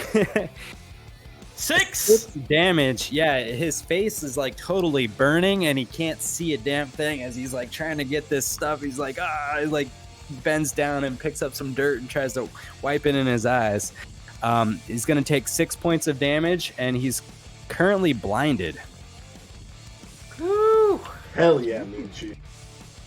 So All I'm right. gonna just put So this little 1, token- 2, 3, 4, 5, 6. Yes. I am didn't June. you take 10 feet of movement to approach him? I did. Yeah. So it'll be 4 squares. 4 more So spaces. So 20 feet of movement remaining. I could have done it anyway. I just moved very poorly. I moved very poorly. See, this is why you gotta try playing a swashbuckler at some point, Paul. Movement is very important. Right. Yeah. Yeah. All right, so that brings us to Nightshade. He's going to come up to here. I believe that's right here. And he's going to take 3 shots with his plasma pistol. This is +6 to hit. Rena, you're... Oh, actually, so he's going to take a shot, 2 at Apollo, and then reel 1 to the side and shoot at Rena. So +6 to hit. Bring it on, come on. 7 plus 6 is 13. 19. And then this one's for Rena, which is 13. So 1 hit on the commander. 1 hit on the commander. Beautiful. So, commander, you're going to take 1d4 plus 4. All right, 5 points of damage as 1 measly laser beam. It's just a little flesh wound on your arm there. And that's going to be his turn.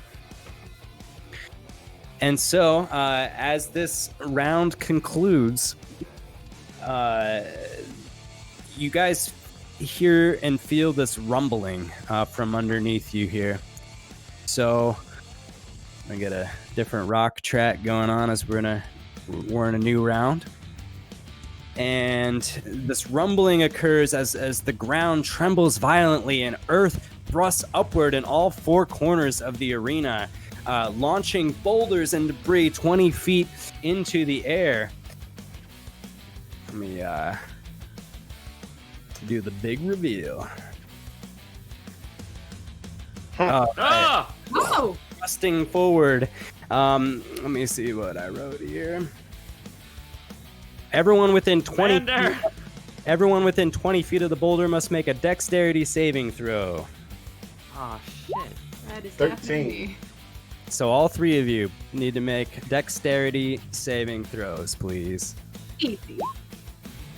8. All right. And we just need one more here, an 8. All right. So,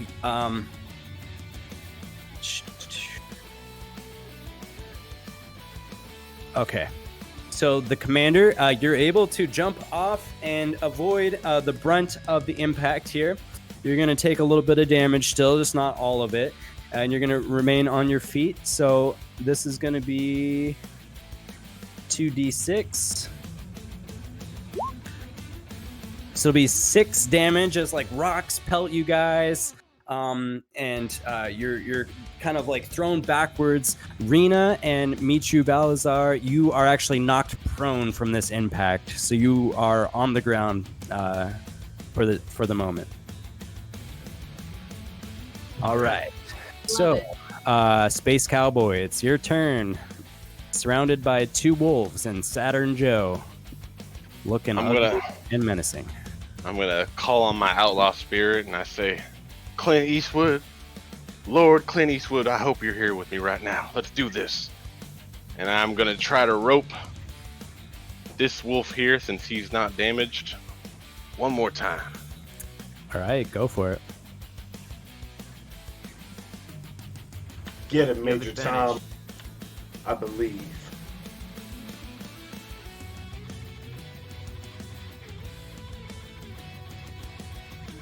And one. There Ah. we go.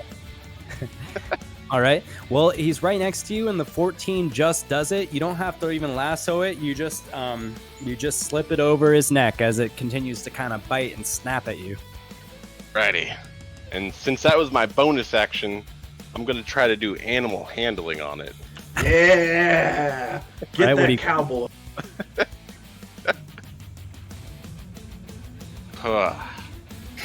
What are you trying to do?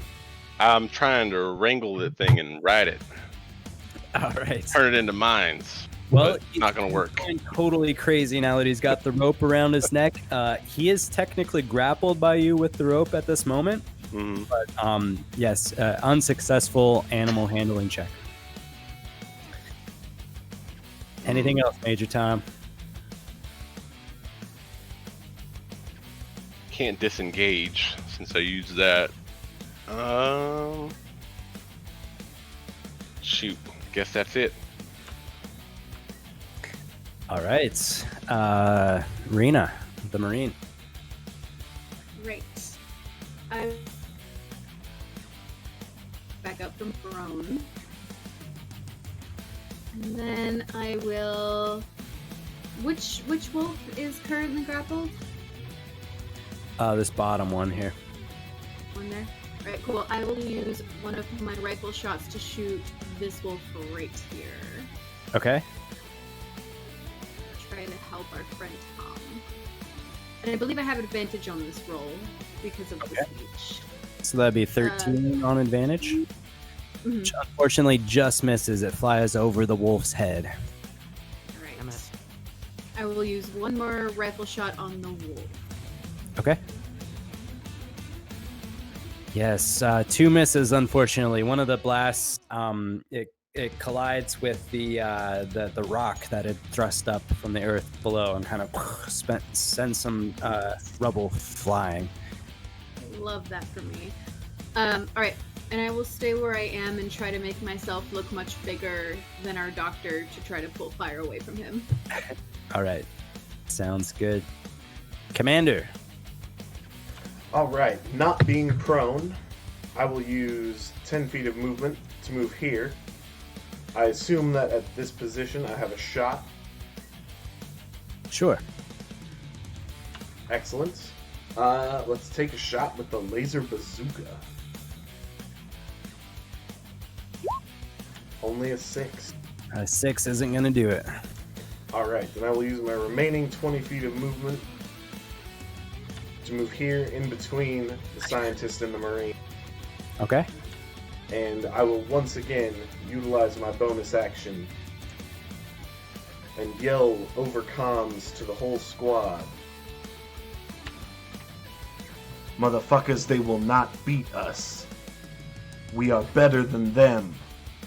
Show it. Perfect. Yeah, so you guys will have advantage on the next round here in your attack. So that brings Saturn Joe. Again, Major Tom's right in front of him, and you got his little puppy there, so he's not excited about that. These are all going to be +5 to hit. He's going to make 3 attacks. 20, 15, and a 7. So a 2 hit. 2 7 doesn't, I don't think. The first 2. Okay, perfect. So this will be 2d6 plus 6. So 10 points of damage as he smacks you twice. Again, he's just targeting your helmet, trying to make a mockery of you. 2 successful cracks upside the head there. So 10 damage from Saturn Joe. His dire wolf. This one up top is going to make a bite attack on you. Again, it's a +5. 17 to hit. 2d6 plus 3. 14 points of damage, Major Tom, and I need you to make a strength saving throw. All right, you save again as this other one's trying to knock you off balance, and the wolf that you have wrangled is going totally crazy. He's going to try and slip out of his of the rope. So he's going to make a dexterity check, an acrobatics check, and this will be contested. So you can make an acrobatics check as well for me, please. All right, so this will be a +2. So it's a tie. He doesn't get out. You just manage to can keep him restrained within the lasso. And that'll bring us to the scientist's turn. So the wolf is restrained? Yeah, he's grappled currently. Okay. And Bone Crusher, who's blind, well, I suppose we have advantage on anyone we shoot, so... okay. And this rock is still in the terrain? Yep.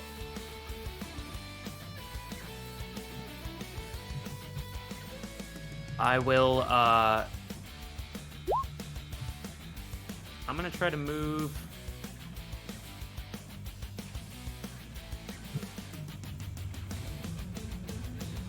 I'm just gonna take a shot at. I'm worried about both of these guys. I'll move here and I'll take a shot at one of the wolves, I suppose. The top wolf. Which one? The top wolf? All right, go for it. Yep.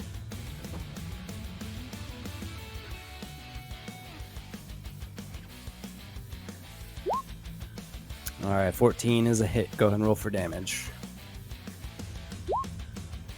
6 points of damage. Yes, you blast the wolf with your plasma pistol, and it looks really, really hurt after that. All right. I'm done.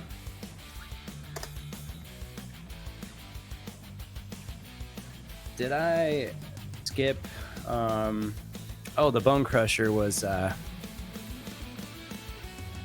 removed once I... Let me add him right back in here to our initiative here. Give me 1 second. So he was 11 in the initiative. So he should have gone before you, but that's all right. Just want to say, I was imagining the Bone Crusher looking like that actor Yasker from The Witcher. And it just made me laugh. All right, so the Bone Crusher is going to run up to its perceived last location where you guys were. And although he cannot see, he withdraws a great club that is wrapped on his side, and he's going to take 2 swings at you on disadvantage. On me? So this will be at Rena because you're there. So this will I'm be here. on disadvantage, but it's +8 to hit. Jesus. So 12. Misses. That's not going Nice. to hit. All right, so here's the second one. 18 and a natural. Oh shit! So that'll be 18. Good thing. Good thing. And 3d8 + 5. Jeez. Chill, my man. Oh, you got so lucky. Thank God. And- Thank God. Damn it. It comes down and cracks you right on the top of your head.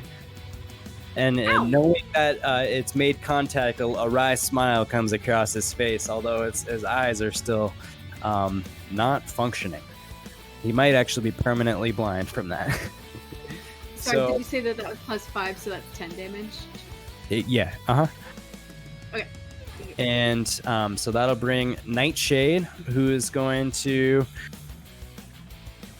take some movement. All right. So he'll take his 40 movement, and he's going to take 1 shot each.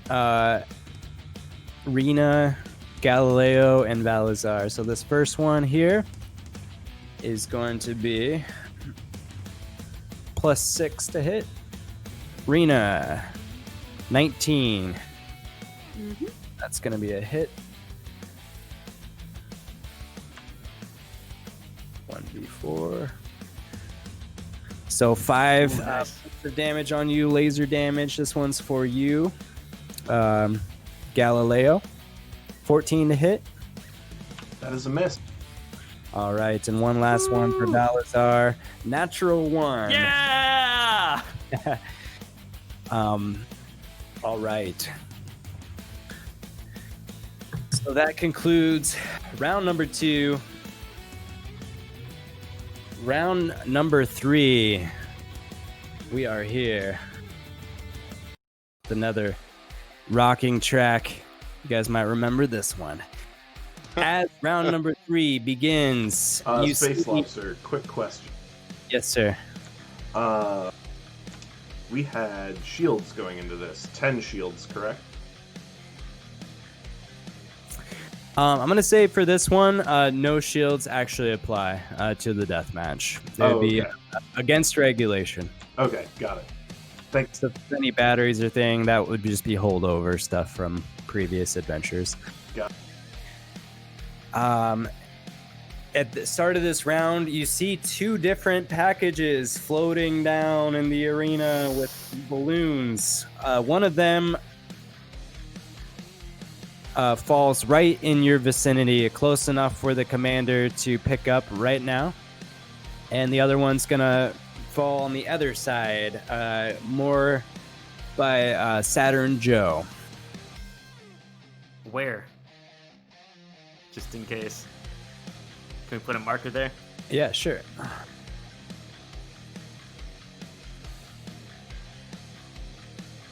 Saturn Joe's. Okay. All right, so those are the care packages. All right, Major Tom, it's your turn. You got a lassoed wolf and a lot of problems. A lot of problems. Well, let's see here. If I were to disengage, could I open what's in that balloon in the same move, or would that cost me an extra move or a turn? Yeah, I'd say you can grab the package, Okay. but not open it. Not open it? Correct. So let's see. And disengage speed would give me, is it 60 still, since you're sprinting? Well, that would be if you're taking your action to move as well. Yeah. Disengage is You'd have just normal you speed. can Oh yeah, move. okay, so I'd only have Yeah, you normal. take their speed.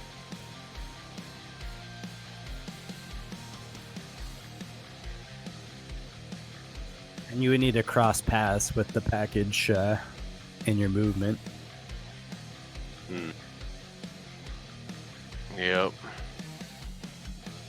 Well, it seems like the only way I can get out of here is just tame this damn animal. All right, let's try animal handling one more time.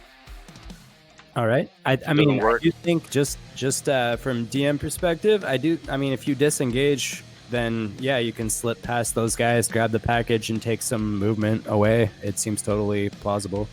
Yeah. They might kill me after that, but let's try that then. All right, I'm just gonna disengage and be like, "Fuck it." The outlaw Space spirit ain't cowboy. with me today. You guys see Major Tom just throw down his lasso, still around the neck of the wolf, and slip underneath the grasp of the wolves and Saturn Joe. Grab the care package and scurry on over there. So you have that over next to you. Anything else, Cowboy? Nope, can't do anything else. All right. Okay. Cowboy, remember, on your next turn, you have not used the advantage from my morale boost yet. Yes. The Marine. Sweet. So this guy is blinded. So if I were to try to walk away from him, would he get an attack of opportunity? I believe so with disadvantage. Yeah, he would sense that you're moving away and take an opportunity as a reaction. Okay. If I use my movement to move over to the package, grab it, use the rest of my movement to move down, could I open the package using my action? Yes, if you don't take a disengage. I will do that. Okay. I will take the opportunity attack disadvantage. All right, he's going to roll 1 plus 8. So that's 11. He slams his great club down, but you're already out of that area. And you slip over to the package, pick it up, and go ahead and take your movement there. Awesome. And then move to the square right here, which is exactly 30 feet. And open the package. You open the package, and this is what you find. Oh! Yes! So you got 3 sticks of dynamite there. Nice. And we're going to assume that each character has a Bic lighter because they're really a utility item that everyone should hold on to them. You know, just emergency purposes. You know, it's quite practical. Definitely. Perfect. All right. And That'll be the commander unless there's anything else. Nope. Perfect. Commander, you're up. All right. Question. Uh-huh. Are these spaces here traversable, or are they the start of the spike? They are traversable. They are going to be, what would you say? Difficult terrain? Difficult terrain, yeah. All right, excellent. Then I would like use 5 feet of movement here to get a clear shot on. I'm going to take another shot on Mittens. That's the one up top here? Correct. Okay. Because these dogs are fucking with my Major Tom, and nobody fucks with my Major Tom. Right. That will be a natural 20. Hey! All right, so full damage plus your attack, your damage roll there. All right, so that will be 27 plus 2d10. He's melted. All right. What? Yeah, you 40. totally obliterate this wolf. Like after this blast has ceased, all you see are like 4 paws that are still there, like burnt. Above. He's totally dead. The first fatality, and you hear an announcer comes out, "The first death," and the crowd just goes wild. Damn, 40 points of damage. That's not bad. All right, so that was 5 feet of movement. I will use my remaining 25 feet of movement to move here. Ah! Commander, you dick!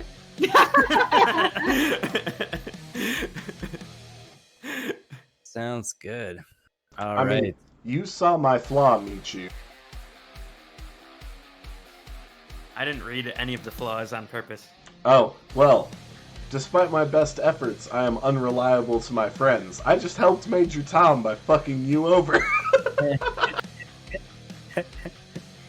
I'm your friend? Aw. All right. So as you run out of the way here, Saturn Joe says, "Not so fast there, cowboy." And he's going to run up to Major Tom. Jesus. And it's going to be 3 attacks once more, Major Tom. This is getting too familiar for your liking. So each one +5 to hit. 11, 13, 10. Yeah! 13 hits. 13 Ah. hits. All right. So he does crack you with one of his quarterstaff blows. This will be a +3. So 8 points of damage on Major Tom. So he cracks you again on your helmet visor, and there's the big spider crack at the end of that blow. No, not the helmet.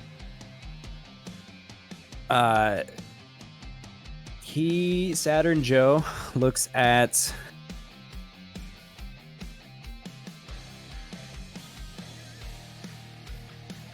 his other doggy over here, and he says, "Come on over here, Rufus."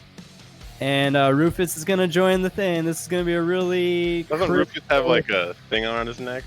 He's got a rope around his neck. It's like a dog running with a leash. Maybe he trips on it. Maybe he does. Yeah. Let's see here, but he's gonna jump at you and make a bite attack here. This is a very critical moment. +5, 20 to hit. Major Tom, you are going to take 2d6 +3. 6 points Nice. of damage. I'm dead. What? Major Are you really? Tom is Yep. knocked unconscious. There's a snarling wolf on top of him. He's Even with currently the +25? unconscious, but not quite dead. Even with the +25? The first volley really did a lot of damage. Jeez, dude. I will say, though, We that all- is what comes with channeling the cowboy spirit. It's a high-risk, high-reward playstyle. It's the only close-in playstyle out of the 3-4 of us. It's got a shotgun. That's very true. Yup. The next attack, Bone Crusher is gonna run up, and he hears a feeble voice from the scientist, and totally blinded, he's gonna lash out again with his great club. This is gonna be +8 to hit. So 12 to hit on the first one. What's your armor class? It is 12. It Oh, is no, 14. 14. 14. We're good. 14. Okay, second. This one's gonna hit 22. That's a hit. It's gonna be 3d8. Holy shit! Shit. Oh! +5. So 8 points of damage. He's gonna crack you over the head too, with his great club on his turn. And he's gonna let out a roar. Ow. Bone Crusher! Ow. It's your turn, scientist. All right. I'm going to yell to Rena.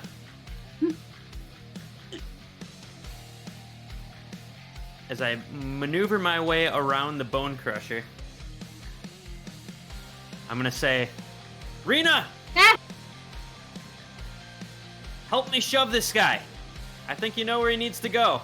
And I'm going to hold my action to assist Rena in a grapple shove maneuver. Oh, Jesus. Okay. And where will you where would you like to attempt to shove him upon that? Right into the electric spikes. Okay. Sounds good. All right. So that'll end your turn to hold that action. You realize Rena doesn't have a turn for this round, right? Remaining in this round. Okay.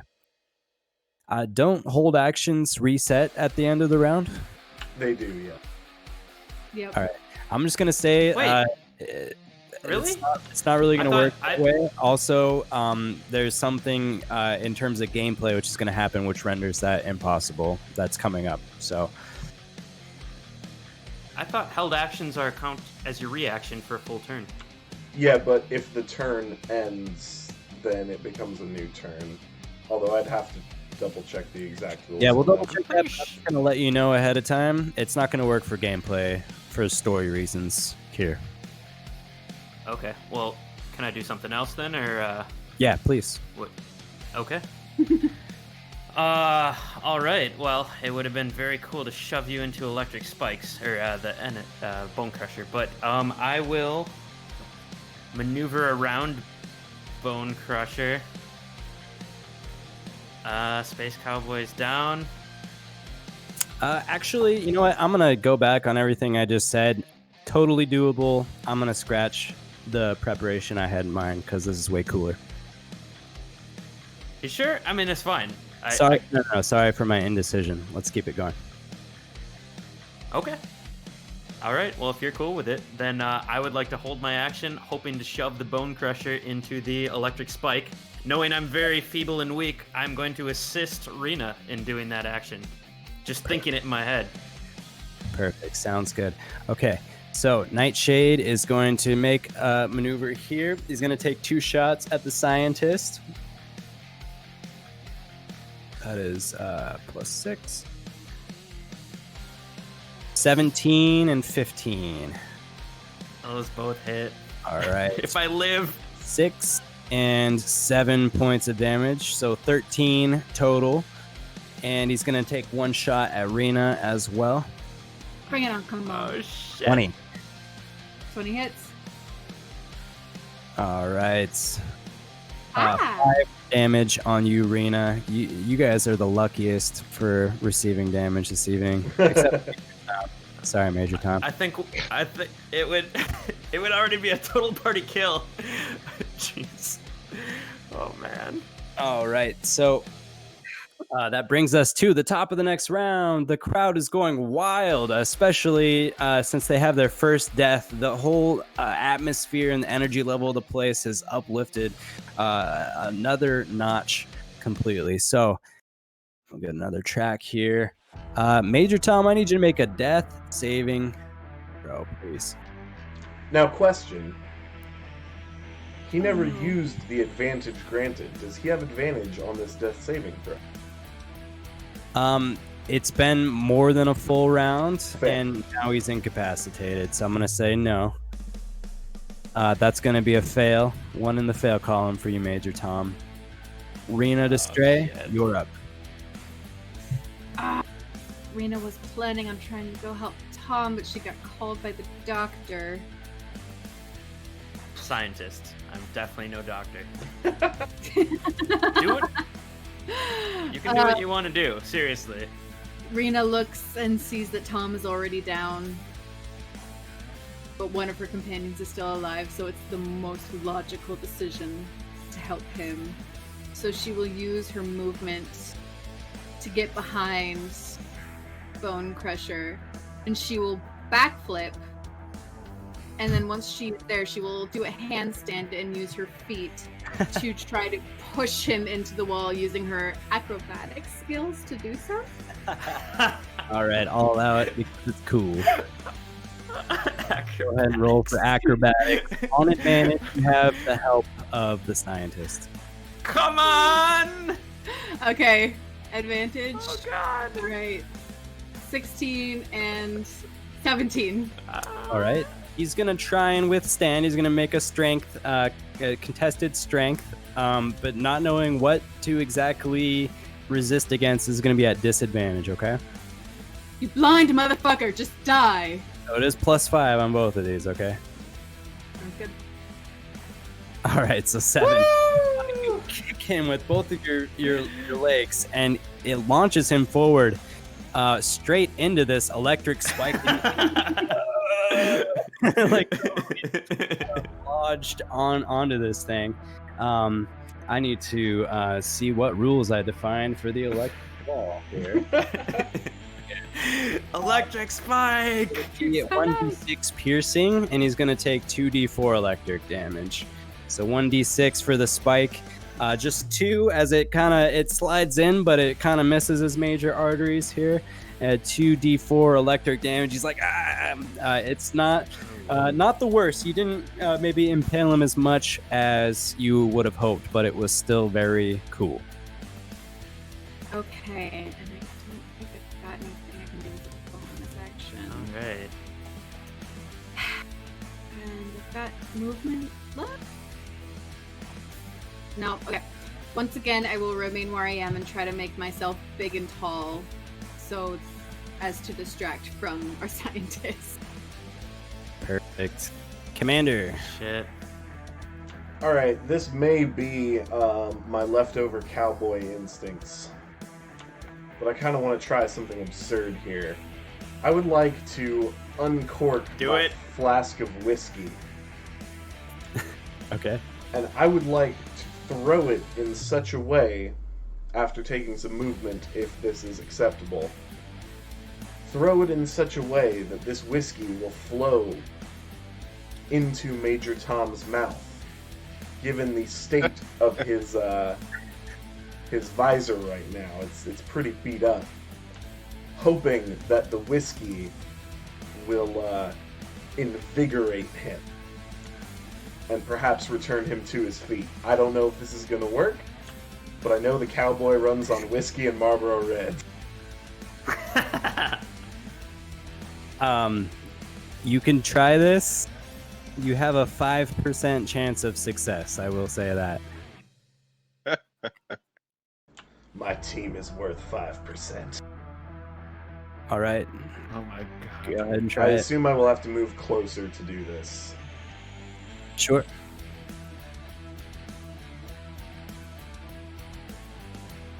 So I will move to here, and I will throw the flask as hard as I can towards Major Tom. Question, does my morale boost affect me? Have you used that yet? No, I have not. But it yeah. says squad members, so I don't know if that excludes Sure. me. Yeah, like when you are rousing your squad, you also rise up to that level of inspiration. Alright. So I assume this will be, will this be strength or dex? This will be a dexterity. Add dexterity to the toss. It's going to need to be a perfect flask toss right onto his visor, such that it drips and pours whiskey into his mouth. That's why it's extremely difficult, Yes. but if you get a natural 20, you'll do it. And only an 18. It hits his visor and skips off, and your whiskey pours onto the arena floor. Damn it. Let's Alright, try. that is my turn. Okay. We are so dead. Don't talk like that, little man. Okay. Hold on, I gotta do some math here.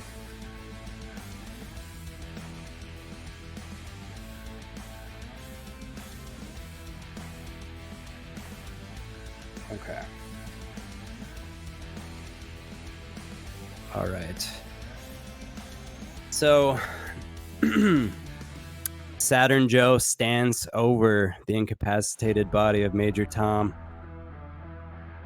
and he says, "This is what you get for messing with my puppies and thinking you had something to say back at that media scrum." And he just starts pounding his quarterstaff and just lands one fist right onto your visor, shattering your helmet, and landing the blow right on your face. So that's automatically, those are all critical hits because you're Incapped. you're incapacitated. Yes, so that's gonna total 29 damage at a base level, and he's gonna roll his extra damage here. So that's gonna be 2d6 plus 6. So 15 additional. So that's what, 43? I think I'm dead. 44. And then one more 1d8 plus 3. So 55 points of damage as he mercilessly straight up murders Major Tom. No! Damn it! Major Tom, Space Cowboy, you had a good run. So Your long, spirit Space leaves your Cowboy. body, but the cowboy spirit lives forever. The crowd goes, yeah! All right. Cast Revivify. This wolf here, he's actually just gonna stand over and like tear in through Major Tom's suit and just eat his heart. Jesus. Bone Crusher is No. gonna try and remove himself from this spike. He's got to make a strength check here. Come on, fail. That's gonna be a 17. So he like pushes off. He's gonna be electrocuted because he pushed off there. So 6 points of electric damage, but he does eventually get free. He's going to just come to right here, and he's gonna turn around in your direction. But that will end his turn. So I believe that's the scientist. Oh my god. What'd you get in that package there? Do you want it? You can have it. And can I use an object interaction to hand it to him? Sure. Sweet. So that won't affect my action or anything on my turn, will it? No, because it's already been my turn. Okay, yes. So I hand him. Reaction. Yeah. So using my reaction, I hand him. I believe I got 3 sticks of dynamite. I hand him. They're all tied together. It's one package, one unit. Oh, okay. I hand him all of the dynamite. Oh, you have to throw all 3 at once? Yep, it's Or is all it 3 twisted up, separate? intended to be used all at once. Okay. The bludgeoning damage So is already factored in the amount of dynamite, so. Okay. Well, in that case, I'd just look at what she has. And, I start to look at, oh my god. How does it look like Saturn Joe or Bone Crusher is more hurt based on the damage we've done? Do any of them look weakened? Make a perception check. Because I am trying to decide who to kill here. Ah. Bone Crusher has taken some damage. He still looks really strong and healthy. Saturn Joe doesn't look like he's been touched at all. Nightshade, he's looking kind of rough, moving kind of gingerly, but still looks good overall. I am gonna take. Well, Bone Crusher's right there. I'm gonna use my physics major ability Okay. on Bone Crusher, and I just wanted to look at the package that Alex had, and then I said, okay, you keep that, and then I'll. Sorry, Alex. You did it too. I know, I did it too. That Reyna had, and I will use my ability on Bone Crusher, and then I'll run the fuck out of there. All So right. next round, we have advantage on Bone Crusher. You but it's have gonna take a advantage full on Bone round. Crusher. Oh, I thought it was everyone. After one round, the scientist gathers sufficient data to grant advantage on ranged attacks against the target. Okay, well then I will take the dynamite, and I will use the ability, and I will run the fuck out of there. Okay. All right. Perfect. Perfect. All right. Where's your movement going to be?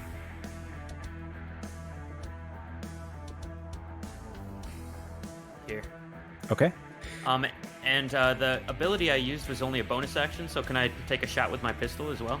Yeah, do it. Pew pew! All right. Shit. Unfortunately, maybe it's the nerves or the nerdiness, but you miss your shot with your plasma pistol. Ah, fuck. I'm done. All right, Nightshade's gonna take a few shots. He's getting angry that Rena is still standing so strong. So these are gonna be 3 for Rena to stray. I just growl at him. Plus 6. 17. 8. Yep. 15. Nope. 15 is my armor class. All right, so 17 and 15 are both hits. Sweet. 7 and 7. So 14 points of damage as 2 plasma pistols shoot you right in your one in your leg, one in your chest, and that definitely hurts, but not too bad. Yeah, I'm not looking great.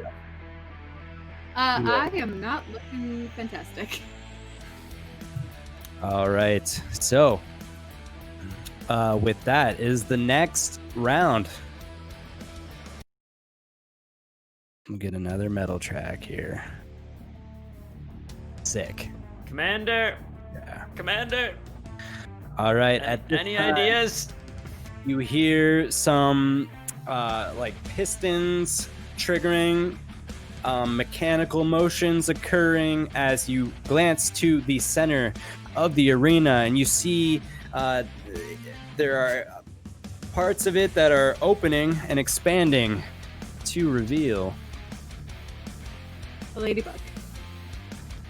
It's a ladybug.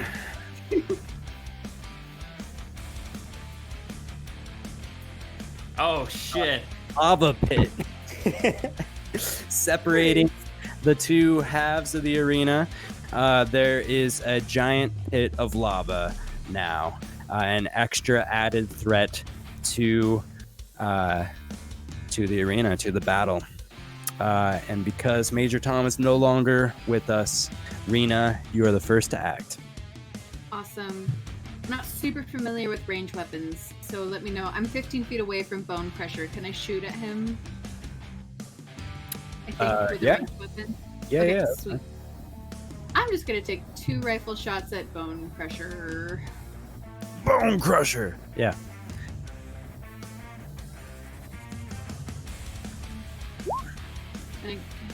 Okay, 9, 17. 17 definitely hits. Roll for damage. 7 damage. 7 damage. All right. And then Shoot him in the gut. He doesn't look particularly phased. Sweet. I'll use my movement 2, 3, 4, 5, 6 to go right up here and try to like take some cover. Nope. And that'll be my turn. All right.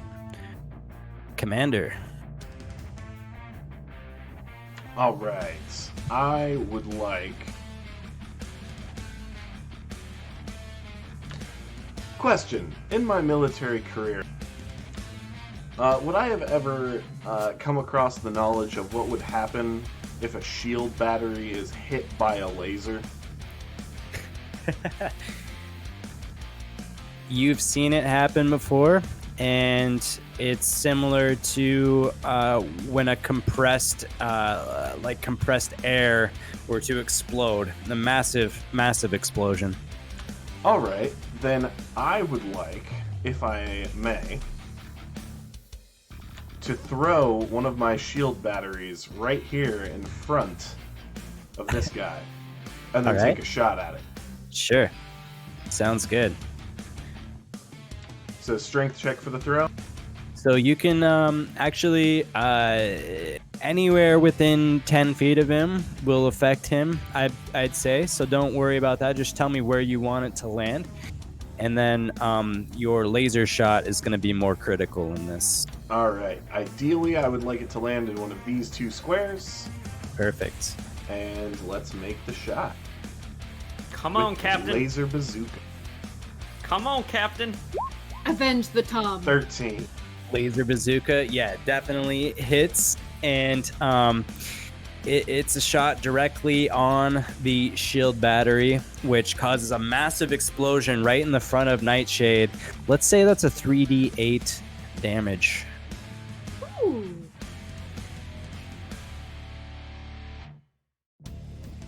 That would be 9? 9. All right, he's going to be pushed back a little bit by that, too. He looks bewildered with the impact of that. Perhaps a bit traumatized, but he's still standing. And that is my turn. All right. Saturn Joe just laughs at Major Tom, and he picks up the care package here. Shit. Opens it up. Big smile comes across his face, and he's like, what did I say? You're gonna die. And that's gonna be his turn. And he tells his doggy, says, all right there, Rufus, go get that fella right there. And he points at the commander. All right, so when he effortlessly jumps over this little pit of lava here, I'm just positioning him here. He would be like occupying this space or whatever, kind of like dual occupying your space and that space. He's gonna take a bite at you, Commander. Alrighty. +5 to hit. 19. Definitely a hit. And that's gonna be 2d6 +3. Oh, 15 points piercing damage as it bites into you. It's really got a nasty grip on your leg. I need you to make a dexterity saving throw for me. Only a 10. All right, and he knocks you prone from that. You fall backwards, and he's got your leg in his jaw. Alright. Bone Crusher, he's gonna like shake his head a little bit, and he's starting to regain a little vision as some tears come to his eyes. So he's going to shake off the blindness condition here. Oh. It lasted 3 rounds. It's pretty good. And he's gonna look around, and he's gonna try and run up here.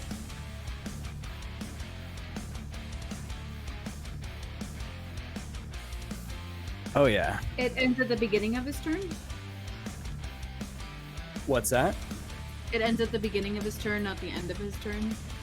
What ends at the beginning of his turn? His blindness. Blindness? Yep. That's what we're gonna say today. So he's gonna take 2 great club swings, one at the scientist and one at the marine. This one's for you. Meet you, +8, 12 to hit. And 14. this one's for you, Rena. That's a hit. That's a hit. 21. Yeah. This is gonna be all right. 3d8 +5. 15 points of bludgeoning damage. It breaks your collarbone with this impact, and it's extremely painful, and you're looking very, very rough at the end of his turn. Scientist, Is it's that your turn now. Was the 15 points of damage for both of us? No, just you. It only hit you. Oh, got it.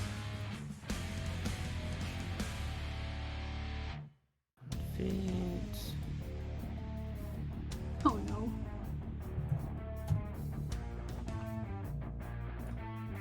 Okay.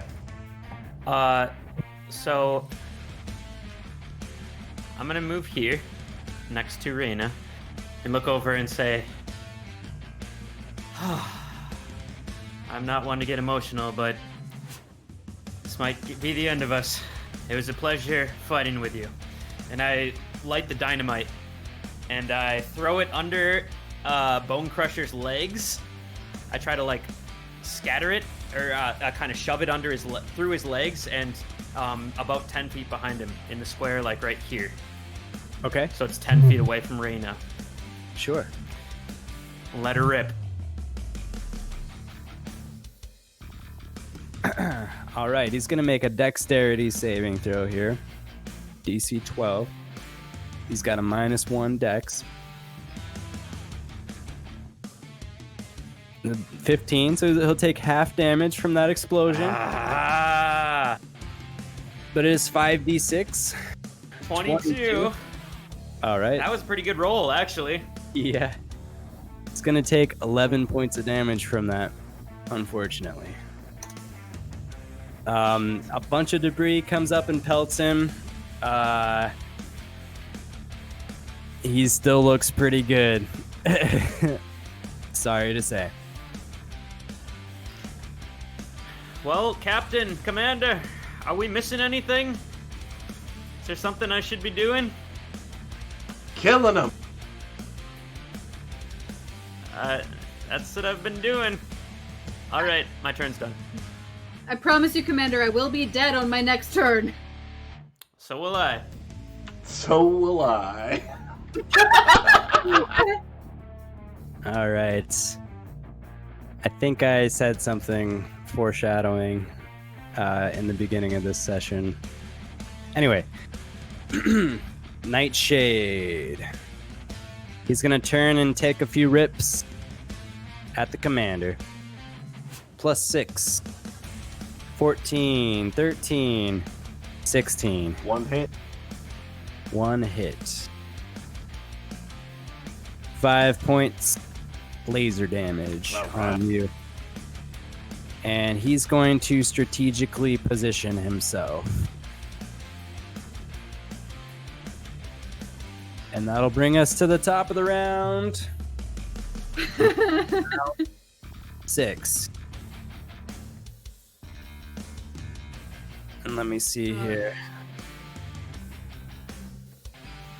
So, at the top of this round, the middle section starts to flood out even more.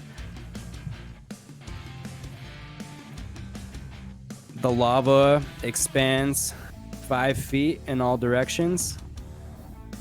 Whoops. Let me see if I can not destroy this whole map trying to do this. Doesn't look like it's possible.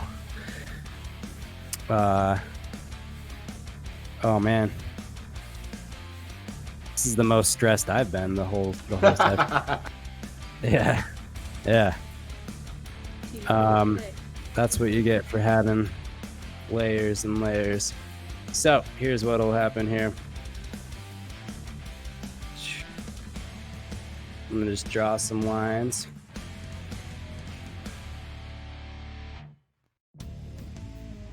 Alright, and these are on the GM layer right now. How's that line? Looks really fucked up. But I appreciate what you're trying to do. But don't worry, I've got it. Alright, so there's lava in all the red spaces now. I'm gonna make a dexterity check for this little wolf to see if he falls in the lava or not. This will be a 14 dexterity check. He has a +2 on dex. 18. He succeeds and he stays up and out of the lava.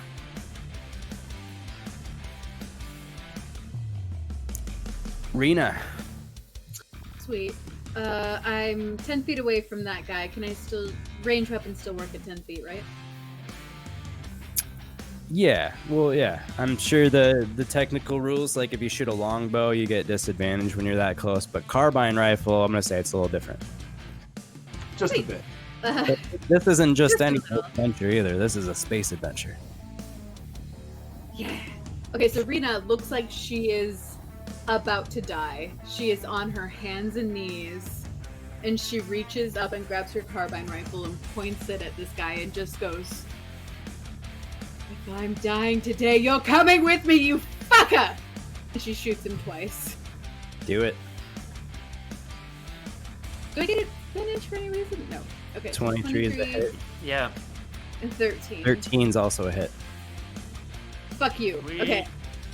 So the first damage is 11, and the second 13. So 25 points of damage. Nope, 24 points of damage. 24. All right.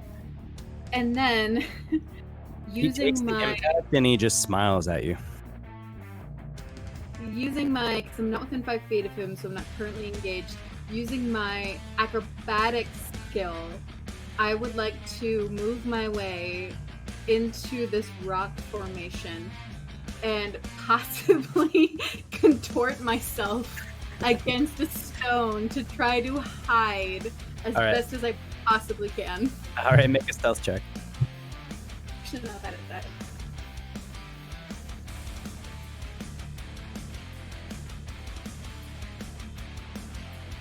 Yeah, pretty good. Out of sight. Most of the opponents won't be able to see you. Some in the audience, you hear they start booing. As I'm running away, I look.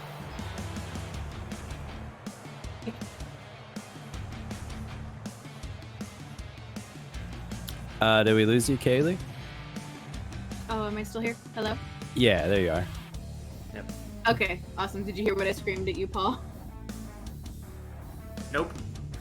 Okay, as I'm hiding, like before I go down, I scream at the scientist. You have nothing that can heal us, do you? Absolutely not. Great! And I hide.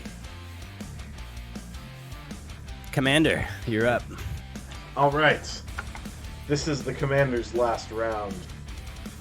Last-ditch attempt to try and salvage the situation.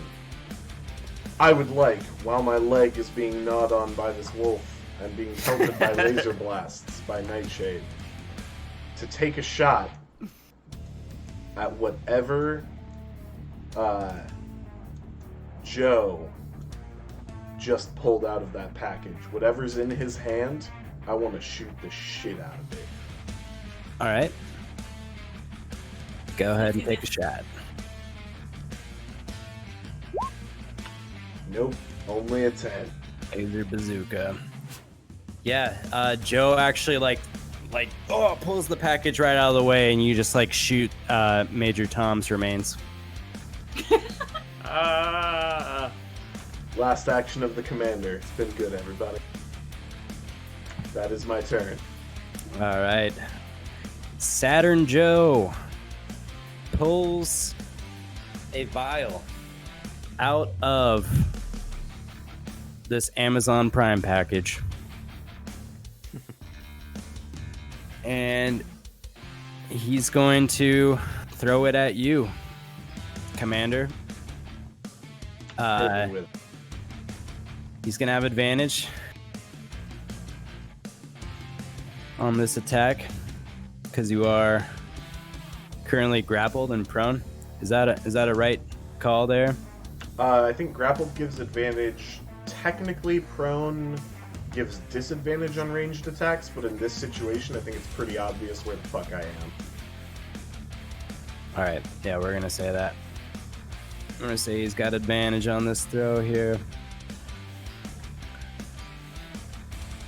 All right, he's gonna move up a little bit. He's gonna take this shot with advantage, so this will be adding his dexterity. Oh, it's not gonna hit actually. So he throws this vial and it goes straight into the lava. You don't get to see what it does. It just goes up in flames. And he's like, you got lucky this time there, Commander. His dire wolf is gonna he's got on another bite attack on you. Dude. +5 to hit. 24. That is a hit. This is 2d6 +3. 11. The commander is unconscious. Commander is unconscious. All right. It's the Bone Crusher. He's going to take 2 swings at Michu Balazar. +8 to hit. 22 and 24. So 3d8 +5 for both of those. I'm so sorry, guys. Oh my god. Oh, that's the mark of the beast right there. All right, 23 on the first one. And 25 on the second one. So 43. It's pretty or 48. close to an insta-kill, but I think I'm just unconscious. 48 points on you as you're totally broken and battered. in My this hit moment. point total is 49, so yeah, that definitely does the trick. It would have to take you to 0 and then beyond to 49, right? Right. It wasn't close as a insta-kill, but Gotcha. it was a lot of Right, it so was a you're lot of damage. You're definitely at 0. I'm so sorry, you guys. Michu Balazar, it is going to be your turn after that, though. You can make a death saving throw. Why? Fail. And a fail. All right. Nightshade is going to walk up, and he's going to roll the commander's body into the lava, where it'll take instantly 6d10 lava damage. And the commander's remains are totally burnt. Yep, that is more than my maximum health. I am dead. Instantly. We lost Kaylee. We did. Because her power went out. And it's not looking good for her. I'm gonna say she tries to stay hidden. Everyone's dead. It's only a matter of time for her. So we're gonna say that the Bone Crusher ultimately finds her, picks her up by the scruff of the neck, marches over to the lava pit, and just hucks her body right into the lava pit. Do me one favor, Space Lobster. Please. Roll me a dexterity saving throw for Joe, because he is in where the lava's going to advance next turn. Just give me that. Oh yeah, because it is going to the next. Yeah, you're right. Just give me that. Right. Plus, I'll do it for. Actually, fuck yeah. Saturn Joe, the Wolf, and Nightshade all need to make dex saves. Good call. And good intuition on how my mechanics for this battle are going to work. So here's Saturn Joe. He has +2 on dexterity. He's got to make a 14 save. Damn Saturn Joe makes it. His Wolf also has a +2. 14 saves. And Nightshade +4 on dexterity.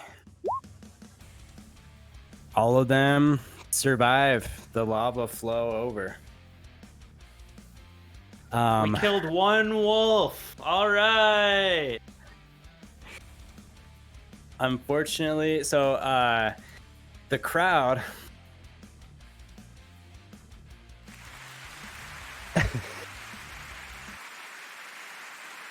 the announcer's voice comes back. Ladies and gentlemen, we have a winner. It is the Black Hole.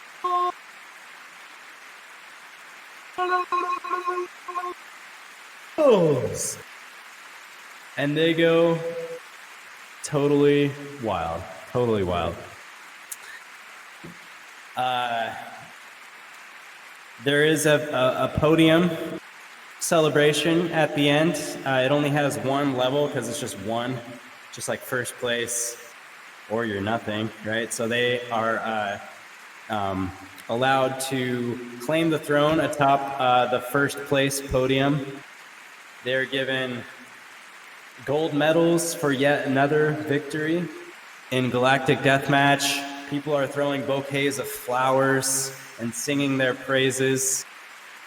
And Saturn Joe addresses the crowd and he says, "Ladies and gentlemen, let this stand as an example. If anyone wants to fight Saturn Joe in the future, just take a look at what's happened here today. And I would think twice if I was you. The Saturn Joe and the black holes here live in another day." And everyone goes totally wild. Back at Skyrock, everyone is crying. But because you made the sacrifice, the colony will continue to live on. And they do not take that lightly. The next day, they organize a funeral service for you guys with empty caskets because they're unable to reclaim your bodies because they have been damaged unrecognizably or completely disposed of. And as your space lobster, I am so fucking sorry for what took place tonight. But that is where, my friends, we are ending Space Adventure! All right. Total party kill. TPK, TPK, TPK.